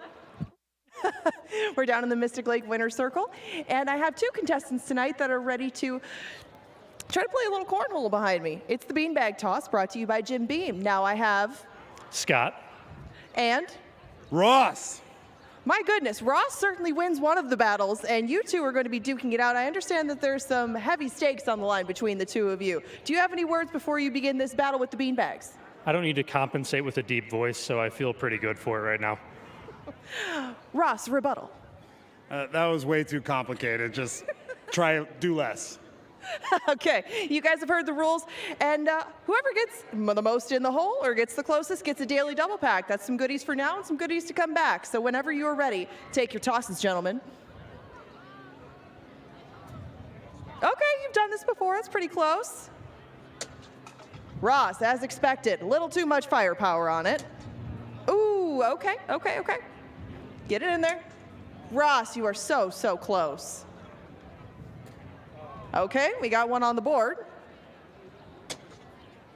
Oh, I'm so sorry, Ross. Big voice, big body and all. You did not come up victorious in our beanbag toss brought to you by Jim Beam. The daily double pack goes the way of Busch Light. I'm just trying to use B words all throughout this one. Thank you both for playing, and I'm so sorry. You'll have to come back and try again. We'll get you some admission passes, and thank you both. You guys have a pick. If you guys are going to pick against each other in the next race, who is it going to be? We talked to the winner first. I'm liking Kelsey, number 5, Southern Pecan. Okay, Kelsey back-to-back, Southern Pecan and 8-1, and you? I hate to say, but I'm going to double down on that. You guys agree on something? You agree? Oh, okay, all right. That's time for this bit to end. You have 3 minutes to bet the last thoroughbred race of the evening. That's the 6th coming up in 3.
It is now post time for race number 6.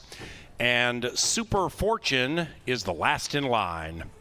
8 in the gate, race 6. And they're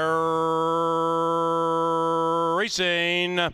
Super Fortune made an aggressive right turn out of the gate, but recovered okay, and now with a killer crossover gets down to the inside, or inside-ish to the outside of Southern Pecan, and 5 and 8 go like the wind. They are flying with 1 lap to go. After that, 'Cause I'm Chocolate, 3 lengths from the speed, and about 2.5, 3 clear from Tour of the World. That one's 5 clear from Your Time Is Coming. Already 10 lengths behind Super Fortune. 2.5 lengths behind that, Markin Greeley, 3rd last. After that, I'm Crenshaw, and Coastal Waters can see them all about 15 lengths from the front. Up the barn side, they travel race 6 on a sun-splashed Wednesday in Shakopee. And now Southern Pecan looks sweet, re-engaging with Super Fortune. Tracking coyly, if good enough, is 'Cause I'm Chocolate, 3 lengths from it.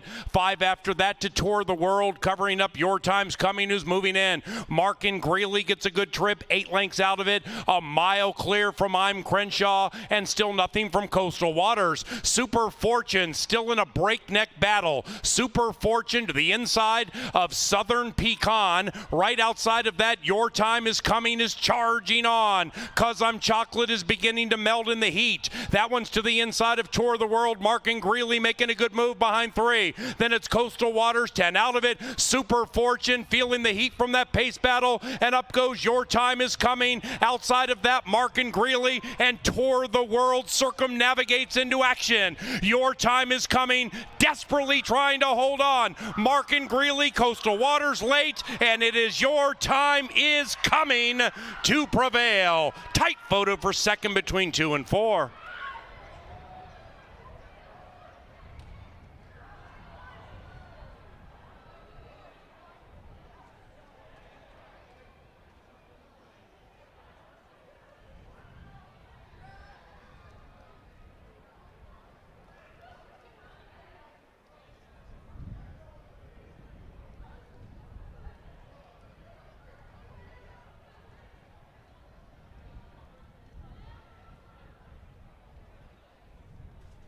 Number 6, Your Time's Coming.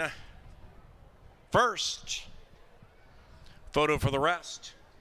142.15, hold them all.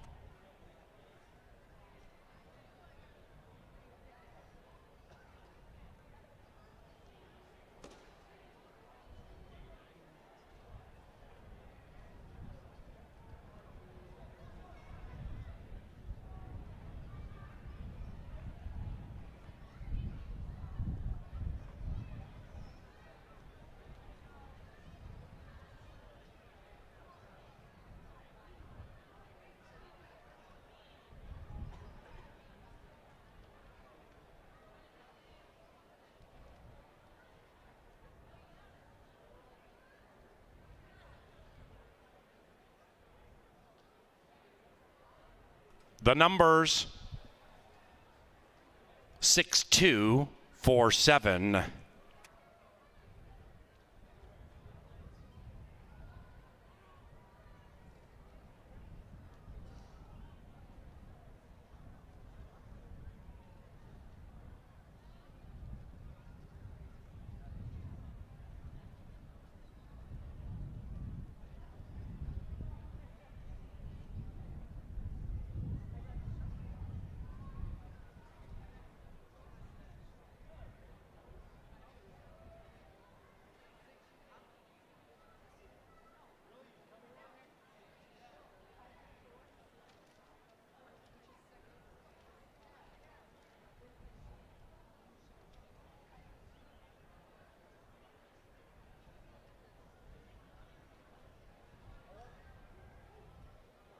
Steward's inquiry and jockey's objection involving the final 50 yards of race 6, and it does involve the winner, number 6, Your Time's Coming.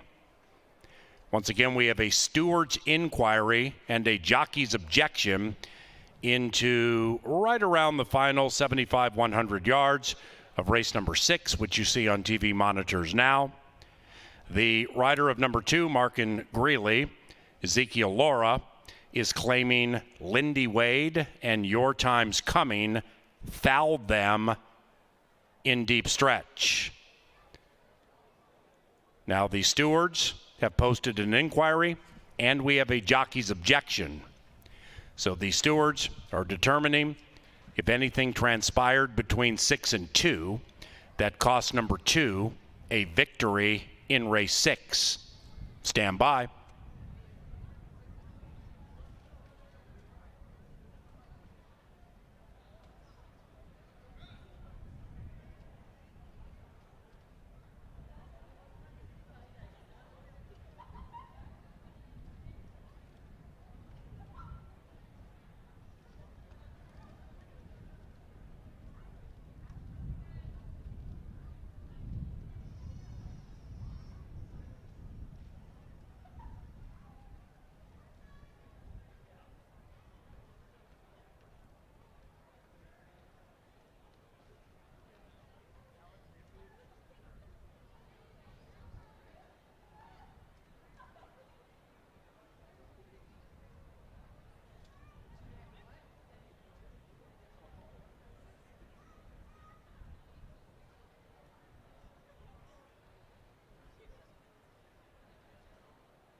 Ladies and gentlemen, no change.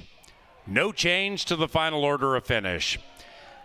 Take a look at the replay and the estimation of our Trek referees, the stewards, while acknowledging number 6, Your Time's Coming, did drift out. That's coming up shortly. In their estimation, it in no way cost number 2, Mark and Greeley, a victory in race 6.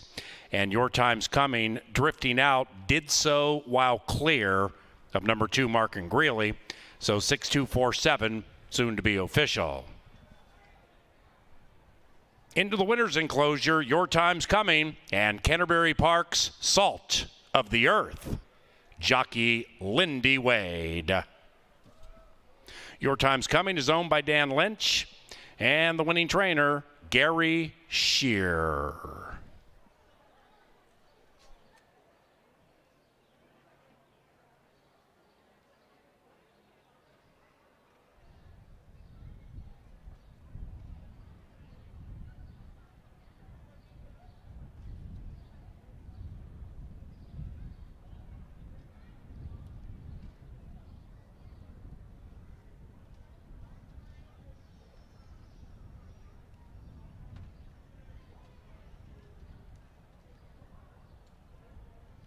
Official. Pick 5 paid $904. $904 with that 10% takeout. $21.20 for the exacta. Trifecta, $24 and change. Superfecta, $22. $31 for the double. And the pick 3 paid $70.40. Pick 4, $239.65.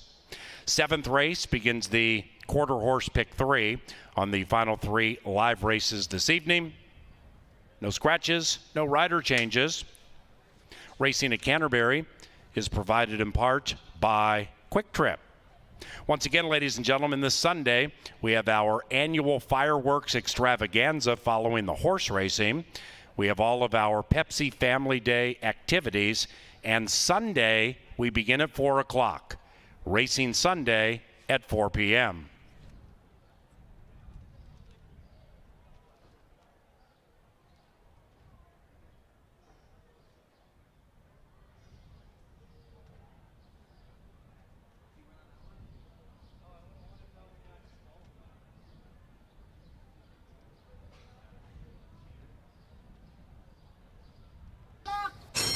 And they're racing.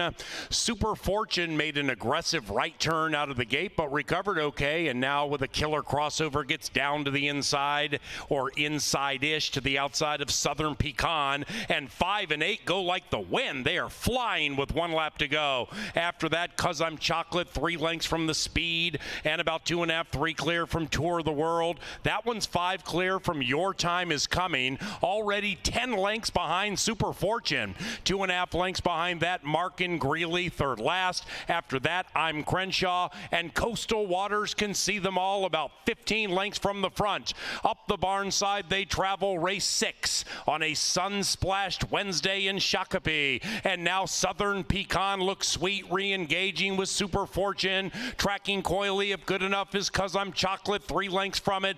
5 after that to Tour the World, covering up Your Time's Coming, who's moving in. Markin Greeley gets a good trip, 8 lengths out of it. A mile clear from I'm Crenshaw, and still nothing from Coastal Waters. Super Fortune still in a breakneck battle. Super Fortune to the inside of Southern Pecan. Right outside of that, Your Time Is Coming is charging on. 'Cause I'm Chocolate is beginning to melt in the heat. That one's to the inside of Tour of the World. Markin Greeley making a good move behind 3. Then it's Coastal Waters, 10 out of it. Super Fortune feeling the heat from that pace battle, and up goes Your Time Is Coming. Outside of that, Markin Greeley, and Tour the World circumnavigates into action. Your Time Is Coming, desperately trying to hold on. Markin Greeley, Coastal Waters late, and it is Your Time Is Coming to prevail. Tight photo for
Welcome down to the paddock. We get set for our final 3 races. A quarter horse pick 3. Angela Herman, Kevin Gore going to walk you through these cues. And this is an interesting race because it's a maiden race.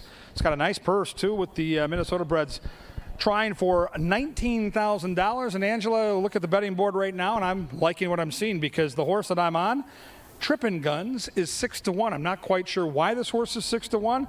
This horse comes off a super nice effort at 5-1 last time, almost 5-1. Second off the layoff, and I'll take Mr. Frank to get the money here. Who do you like? Well, I don't think that you will get 6-1 by the time all is said and done, but I have been waiting for JJ's Full Moon to find an opportunity at a maiden race at 400 yards. This isn't one that we run very often, especially for our state-bred maidens, but they're going to go 400 yards. JJ's Full Moon is always coming at the end of things, and she does finally get this opportunity to go 400 off 250.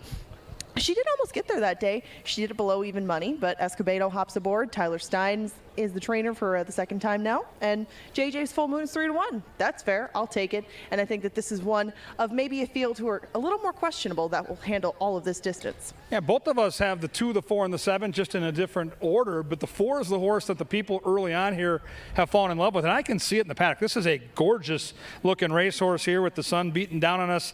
Nice bounce to the step for Michael B. This is a 3-year-old gelding, comes off a solid close second, beaten less than a length in a $28,000 stakes race. What do you make of the 4?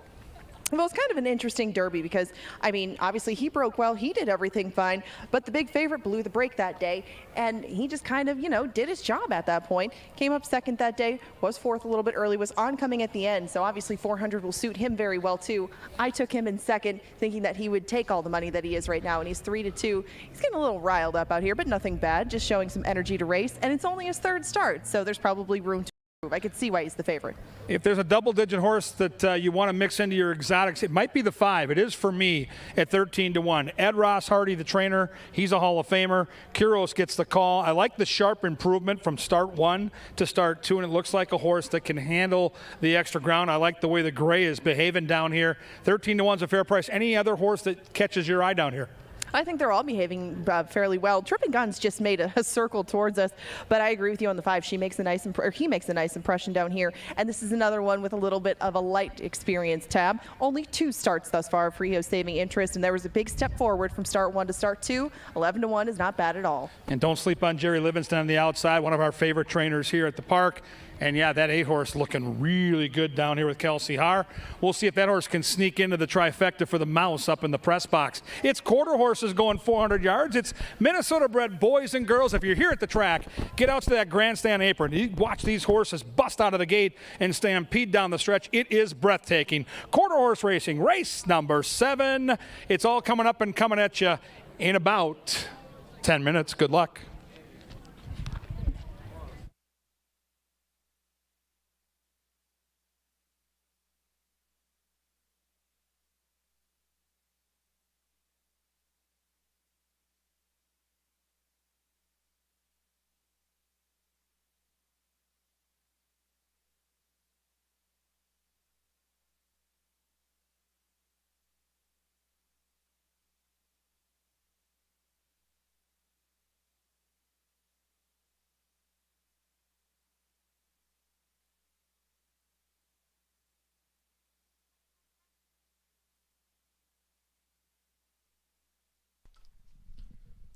Ladies and gentlemen, Canterbury Park's bugler, Mr. Dizzy Gillespie.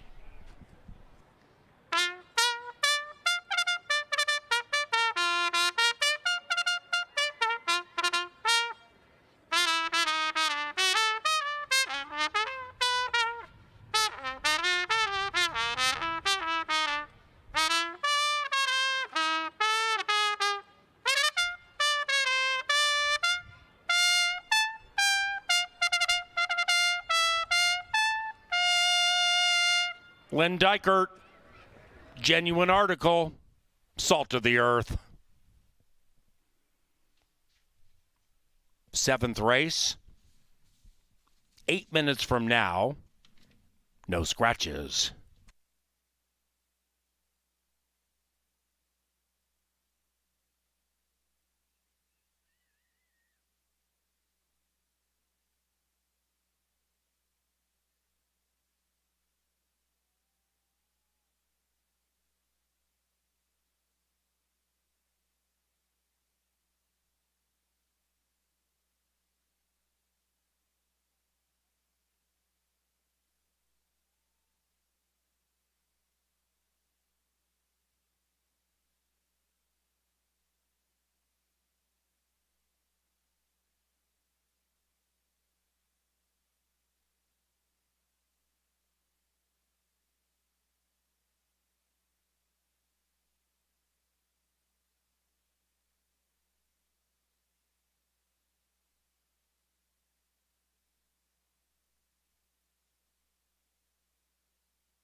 We're down in the Mystic Lake Winter Circle for one more fun promo tonight.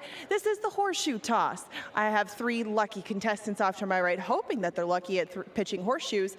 Whichever one of you gets the closest gets a daily double pack. So you got a couple of things for tonight, a couple of things for the future. I'm going to let you introduce yourself and talk a little smack to your right, because we've got some very competitive groups tonight. So if you're going to throw a horseshoe, you better talk down your competition.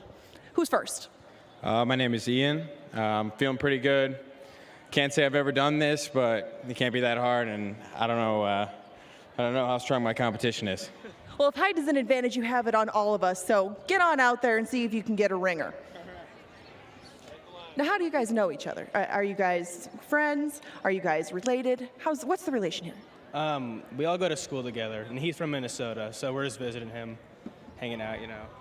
That's a pretty good toss. That's a pretty good toss. You guys might need to be a little bit more distracting in the future. You say you've never done this before, sir. That is a lie. So who is up next? Me. That was really bad. What's your name? My name is John. John is me. Okay, go right ahead there and throw it out there. I don't think after that it's possible you could get closer. Gotta back it up here. Okay, me. What do you got? Not even close. See? Okay, we have one more try at this horseshoe pitch. Who are you, where are you from, and what's your experience with horseshoes? My name's Josh. I'm from Lincoln, Nebraska. I have no experience with horse tossing, but these aren't very good, so I should be all right. Well, you don't have to toss a horse, just the shoe.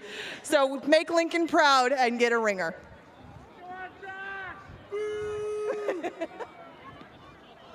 Josh, a little bit too far. For being a first-timer, you really nailed this one. Excellent work. You get a daily double pack, and you get to talk smack for the last couple of races here. Do you have a quarter horse that you like in the first quarter horse race of the night? Yeah, I think Hot Item's a no-brainer.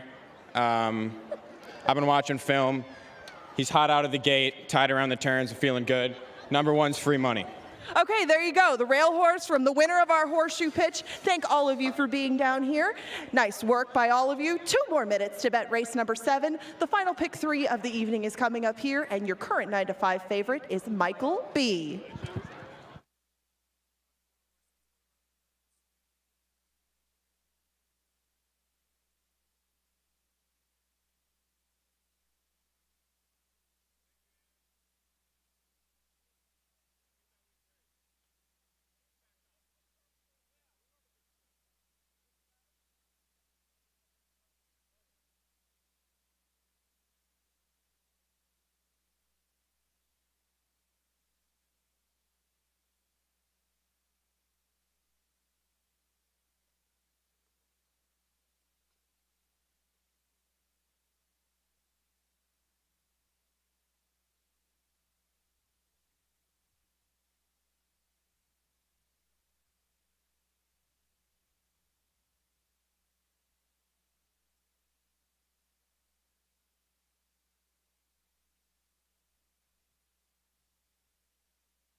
And they've reached the gate. It is now post time for the 7th. Michael B. Even money.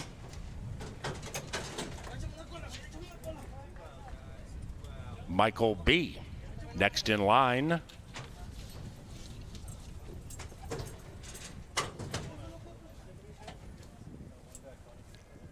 Silver's Border Queen, last in. 8 in the gate. It's the 7th. They're maidens. Excellent beginnings for 4, 5, and 7, with JJ's Full Moon looking to eclipse the field. Michael B is offering an A-plus effort. Then on the inside is Trippin' Guns. 4 and 7 to the line together with that deuce on the inside. Oh, that's tight. Might be Trippin' Guns by an inch at 7-1.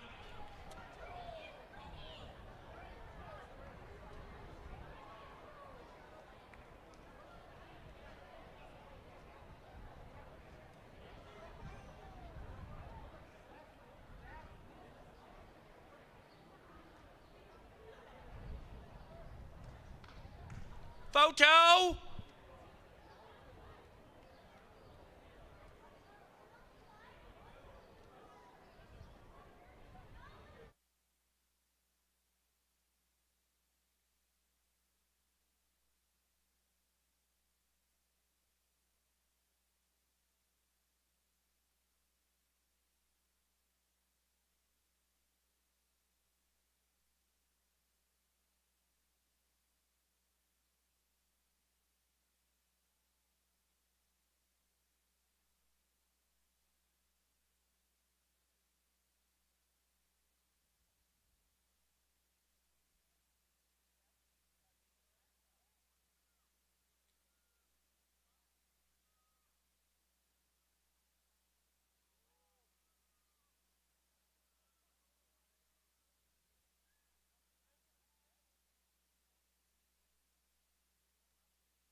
Number 2, Trippin' Guns ran first. 2, 4, 7, 5 in 2:0.24.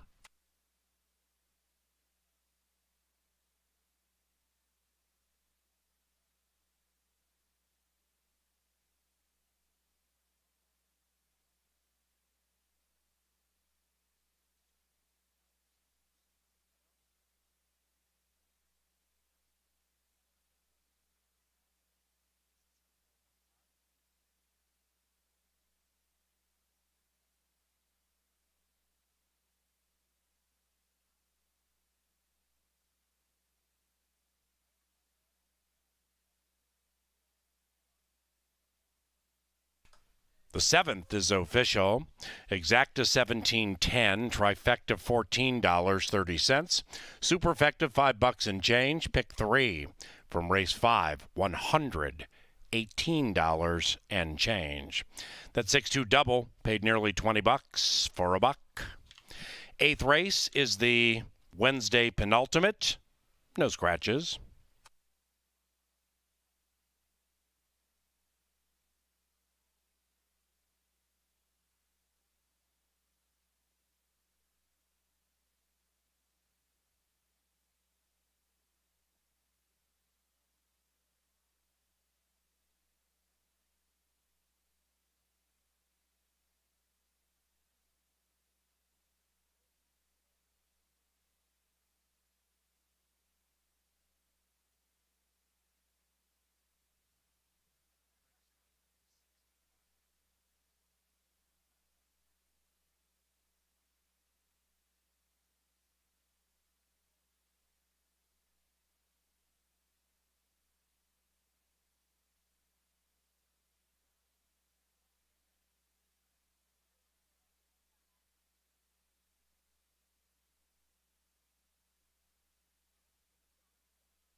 In the winner's enclosure, it is Trippin' Guns, the winning rider, Doug Frink. Trippin' Guns is owned by Asher Murray and the winning trainer, Brianna McDaniel. This maiden breaker is a 3-year-old brown gelding by Maguns out of Trippin' Tricks. Bred in Minnesota by Fred Pelzer.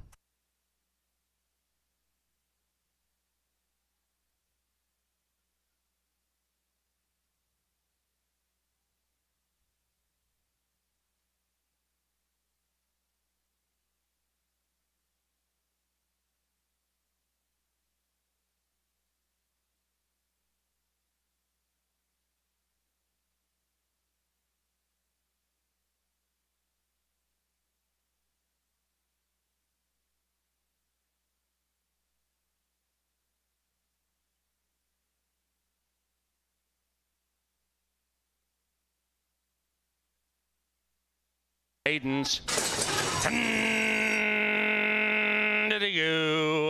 Excellent beginnings for 4, 5, and 7 with JJ's Full Moon looking to eclipse the field. Michael B is offering an A-plus effort. Then on the inside is Trippin' Guns. 4 and 7 to the line together with that deuce on the inside. Oh, that's tight. Might be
Kevin Gorg, Angela Herman up here in the press box to take you through the late daily double. Quarter horses dash 330. We see an upset with Trippin' Guns at 7-1. Lead off the quarter horse pick 3.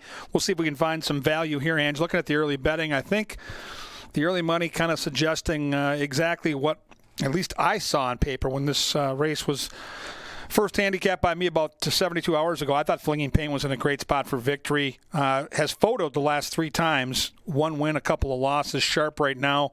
And right as the people put their early money in, one of the top favorites here for sure. What do you think of Flinging Paint?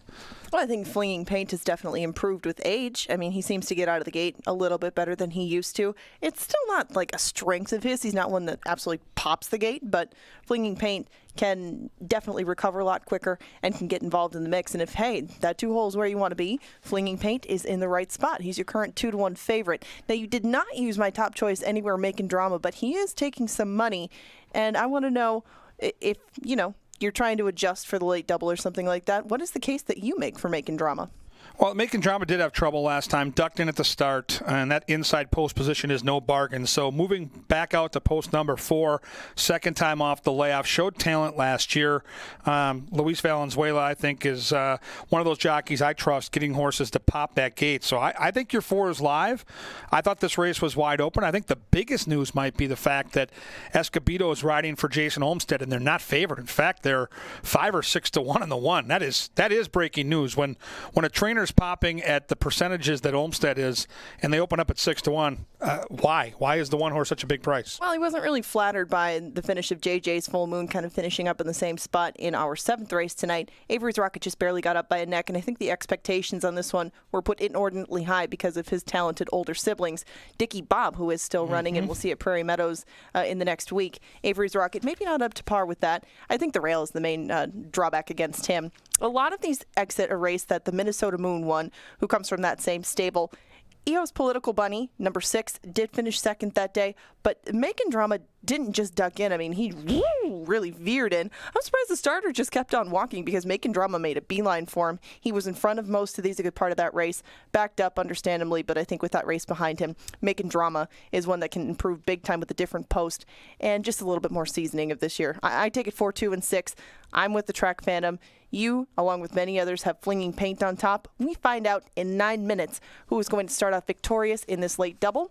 Other wagering options, exactas, trifectas, and 10-cent superfectas. They're heading to the track right now. Another bugle call brings another field out there. This one will take off in 9.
It's post time for the 8th.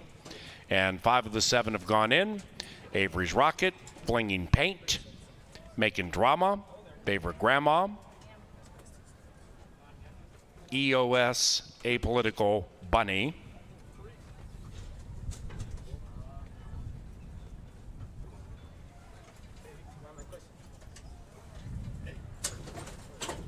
Chicklet, last in, Flinging Paint, 4 to 5 in favored. They're at the post.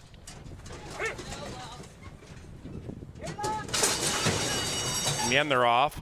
Terrible beginning for Avery's Rocket. Great beginning for Flinging Paint. Likewise for Making Drama. And between them is Find a Rider. Outside of that is Favorite Grandma. Making Drama surging from Flinging Paint, who's lunging 4 and 2 in a tight one.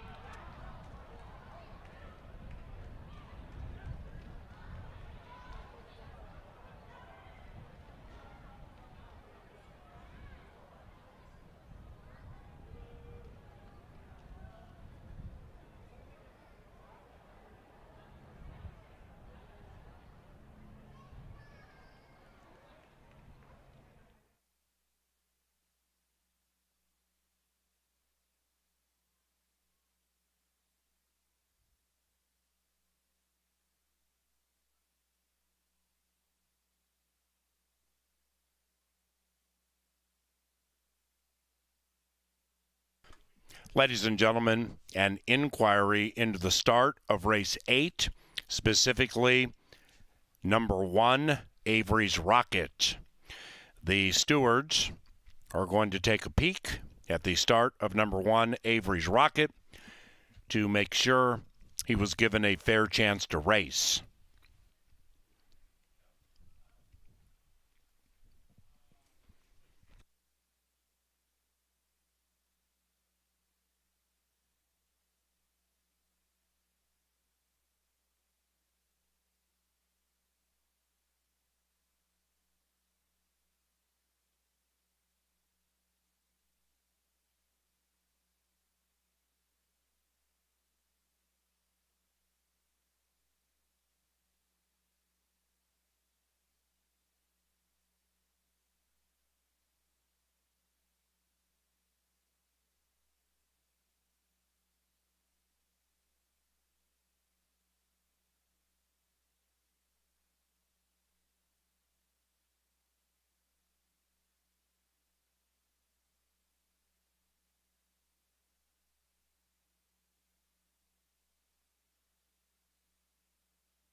Ladies and gentlemen, number 1, Avery's Rocket is deemed a starter in race number 8. Everything, including the starting gate opening in unison with the rest of the field. And the flipping halter worn by number 1, Avery's Rocket, caused a slight delay with that gate opening, as you would see. But the flipping halter is part of the mechanism for the start with number 1, Avery's Rocket. So everything functioned the way it was supposed to function, and number 1, Avery's Rocket, indeed is deemed a starter because he caused all of his own problems. 4256, making drama, LAV, Dennis Eckerman owns, and Mallory Norton trains. And the 8th race is official. 9th race for the finale, no scratches.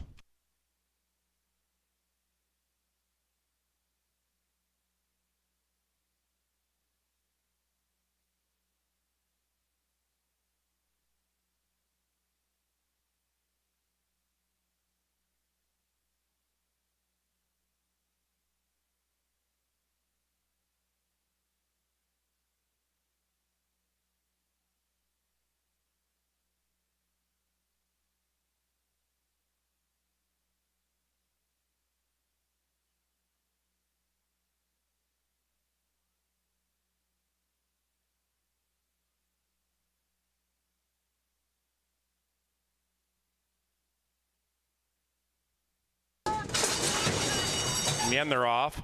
Terrible beginning for Avery's Rocket. Great beginning for Flinging Paint. Likewise for Making Drama. And between them is Find a Rider. Outside of that is Favorite Grandma. Making Drama surging from Flinging Paint, who's lunging 4 and 2.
All right, here we go. The lucky last, and boy, the quarter horses have offered value. Angela Herman, great tout there at 5-1. Thanks. We should have put our heads together and played a pick 3 because we both land on the same horse here. I know. And what are we thinking? There's the horse right on cue, looking rambunctious but beautiful in the paddock. It is Jason Olmstead, and thank goodness for both of our selections. It is Escobedo in the saddle, stakes dropper. To me, Angela, this is a standout. I get the price, and I think this horse is going to be really tough to beat. I know. I mean, if she didn't have her stablemate Relentless Courage in a lot of the same races as hers as two, I mean, she'd be probably in the 6 figures already by now. She has lots and lots of talent, just a lot of talent in Stallster left and right. And Relentless Babe, I think, for me, only has one drawback. It's the rail. But it's a 6-horse field. She might be able to scoot out a little bit because Relentless Babe breaks like a shot every time. The horse right next door to her, not as sharp out of the gate on a consistent basis. So I thought maybe this filly stood to move a little path or two off the rail and pick up win number 2 in lifetime start number 10. All right, we're both going to make a case for somebody else. I'll start. If the 1 falters, I think the 5 would be the most logical winner as I look at the numbers. This horse comes off an excellent effort last time out. Is 3rd off the layoff. It's the other Olmstead. Luis Valenzuela picks up the mount here as Escobedo jumps off to ride the 1. And this horse, yes, only won by a head, but it was a respectable time. And I think Chloe's Magic looms the danger, and the fans agree. Make a case for why, if the 1 doesn't win, you like the 4. Well, PR Little Miss Guns hasn't run yet at 3. I guess that would be my main concern with her. But she's working quick. She's worked a couple of times, and they've both been sub 12 seconds at 2:20. She started off okay. She didn't break very well last year, but she kind of moved up with the leading pack in her July 13th debut last year. Put everything together in race number 2. She broke much better that day. Always looked like the winner and looked like she'd improve. Now she went to, deep water. She ended up in a stake in her next start. Perhaps that was biting off too much too soon, but PR Little Miss Guns always has shown the talent. Just was always a little bit further behind development-wise. That sounds weird, but I still think that she might be a lot better at 3 than she was at 2, whereas some of these might not be able to make those giant steps forward at age 3. So I definitely thought that she had a chance if anyone was going to upset Relentless Babe. All right, we're both on the number 1 horse here. Here's our schedule the rest of the week. We come back tomorrow in typical Thursday fashion with a 5 o'clock post. Then Saturday, Twilight Racing at 5 o'clock, again, per usual. Schedule gets mixed up a little bit for the holiday weekend, but it's going to be unbelievably cool. Sunday, July 3rd, the best fireworks in town, bar none. First post, 4 o'clock. We're going to big 10-race program. Then we're going to shoot those fireworks off. It's going to be a big crowd. It's going to be amazing. Monday, the only Monday we race all season long, 1 o'clock with a little family day feel. July 4th, hot dog eating contest, the wonders of it all.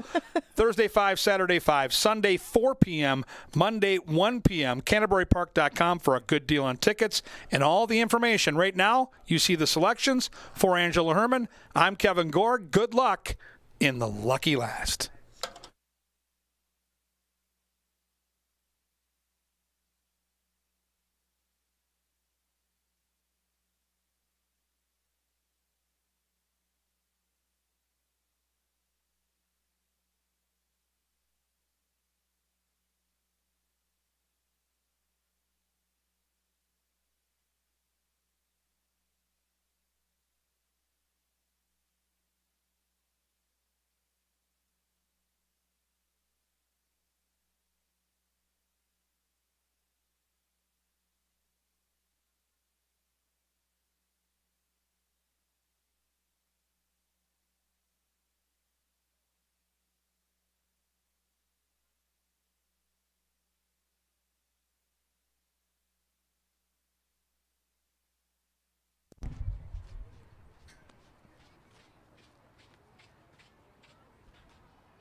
They're at the gate. It's post time.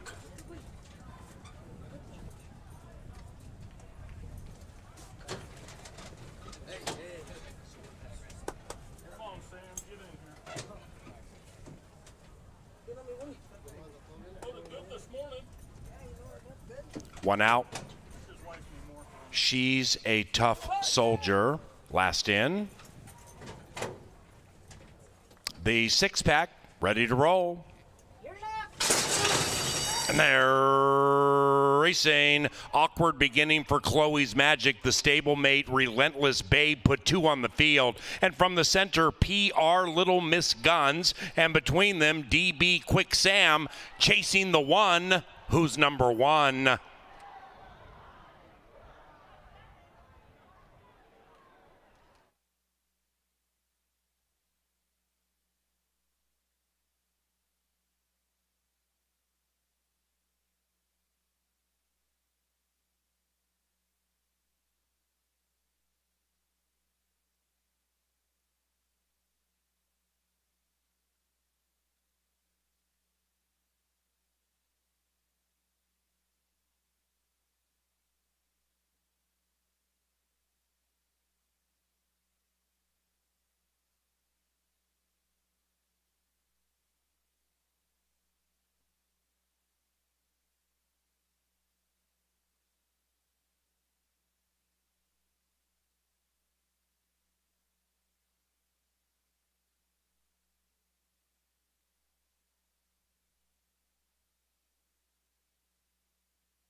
One, 4, 3, and a superfecta photo.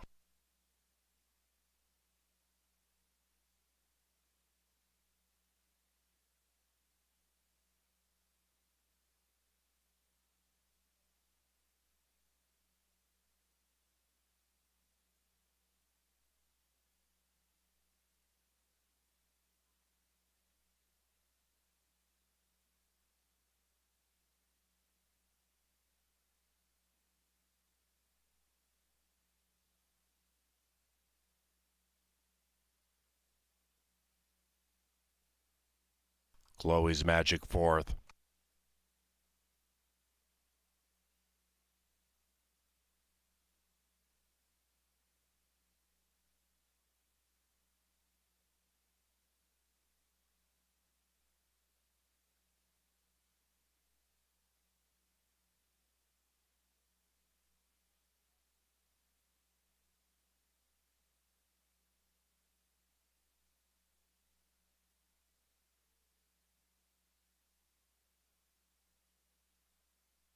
Wednesday is official.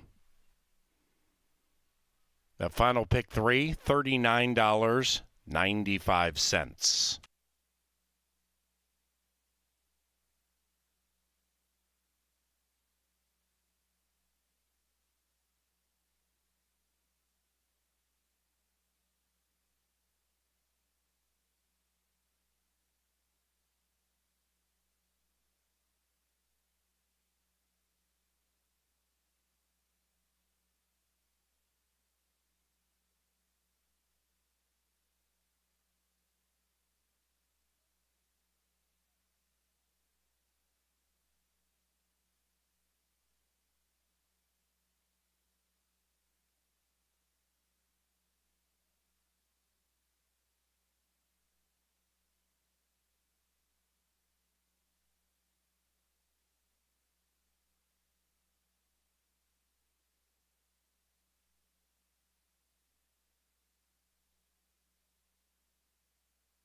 Relentless Babe wins for the second time in her career. She is a 3-year-old brown filly by He's Relentless from the Corona Cartel mare, My Corona. Bred in Minnesota by Mary Rigby. Tom Maher's the winning owner. Jason Olmstead, the winning trainer. And the winning rider, Edwin Escobedo. We race again tomorrow. Live music at Canterbury at 5 o'clock. Then Saturday we race at 5. Sunday we race at 4 with fireworks following the races.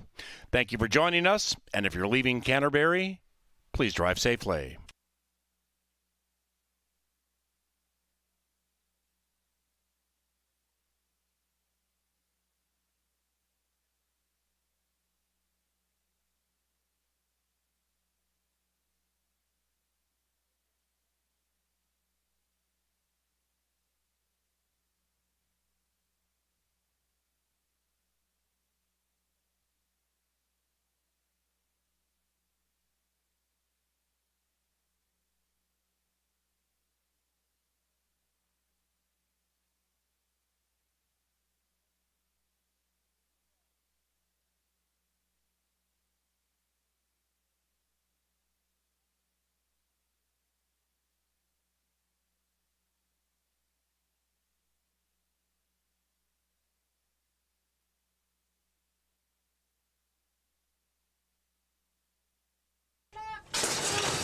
And they're racing. Awkward beginning for Chloe's Magic. The stablemate Relentless Babe put 2 on the field. And from the center, PR Little Miss Guns. And between them, DB Quick Sam chasing the 1. Who's number 1?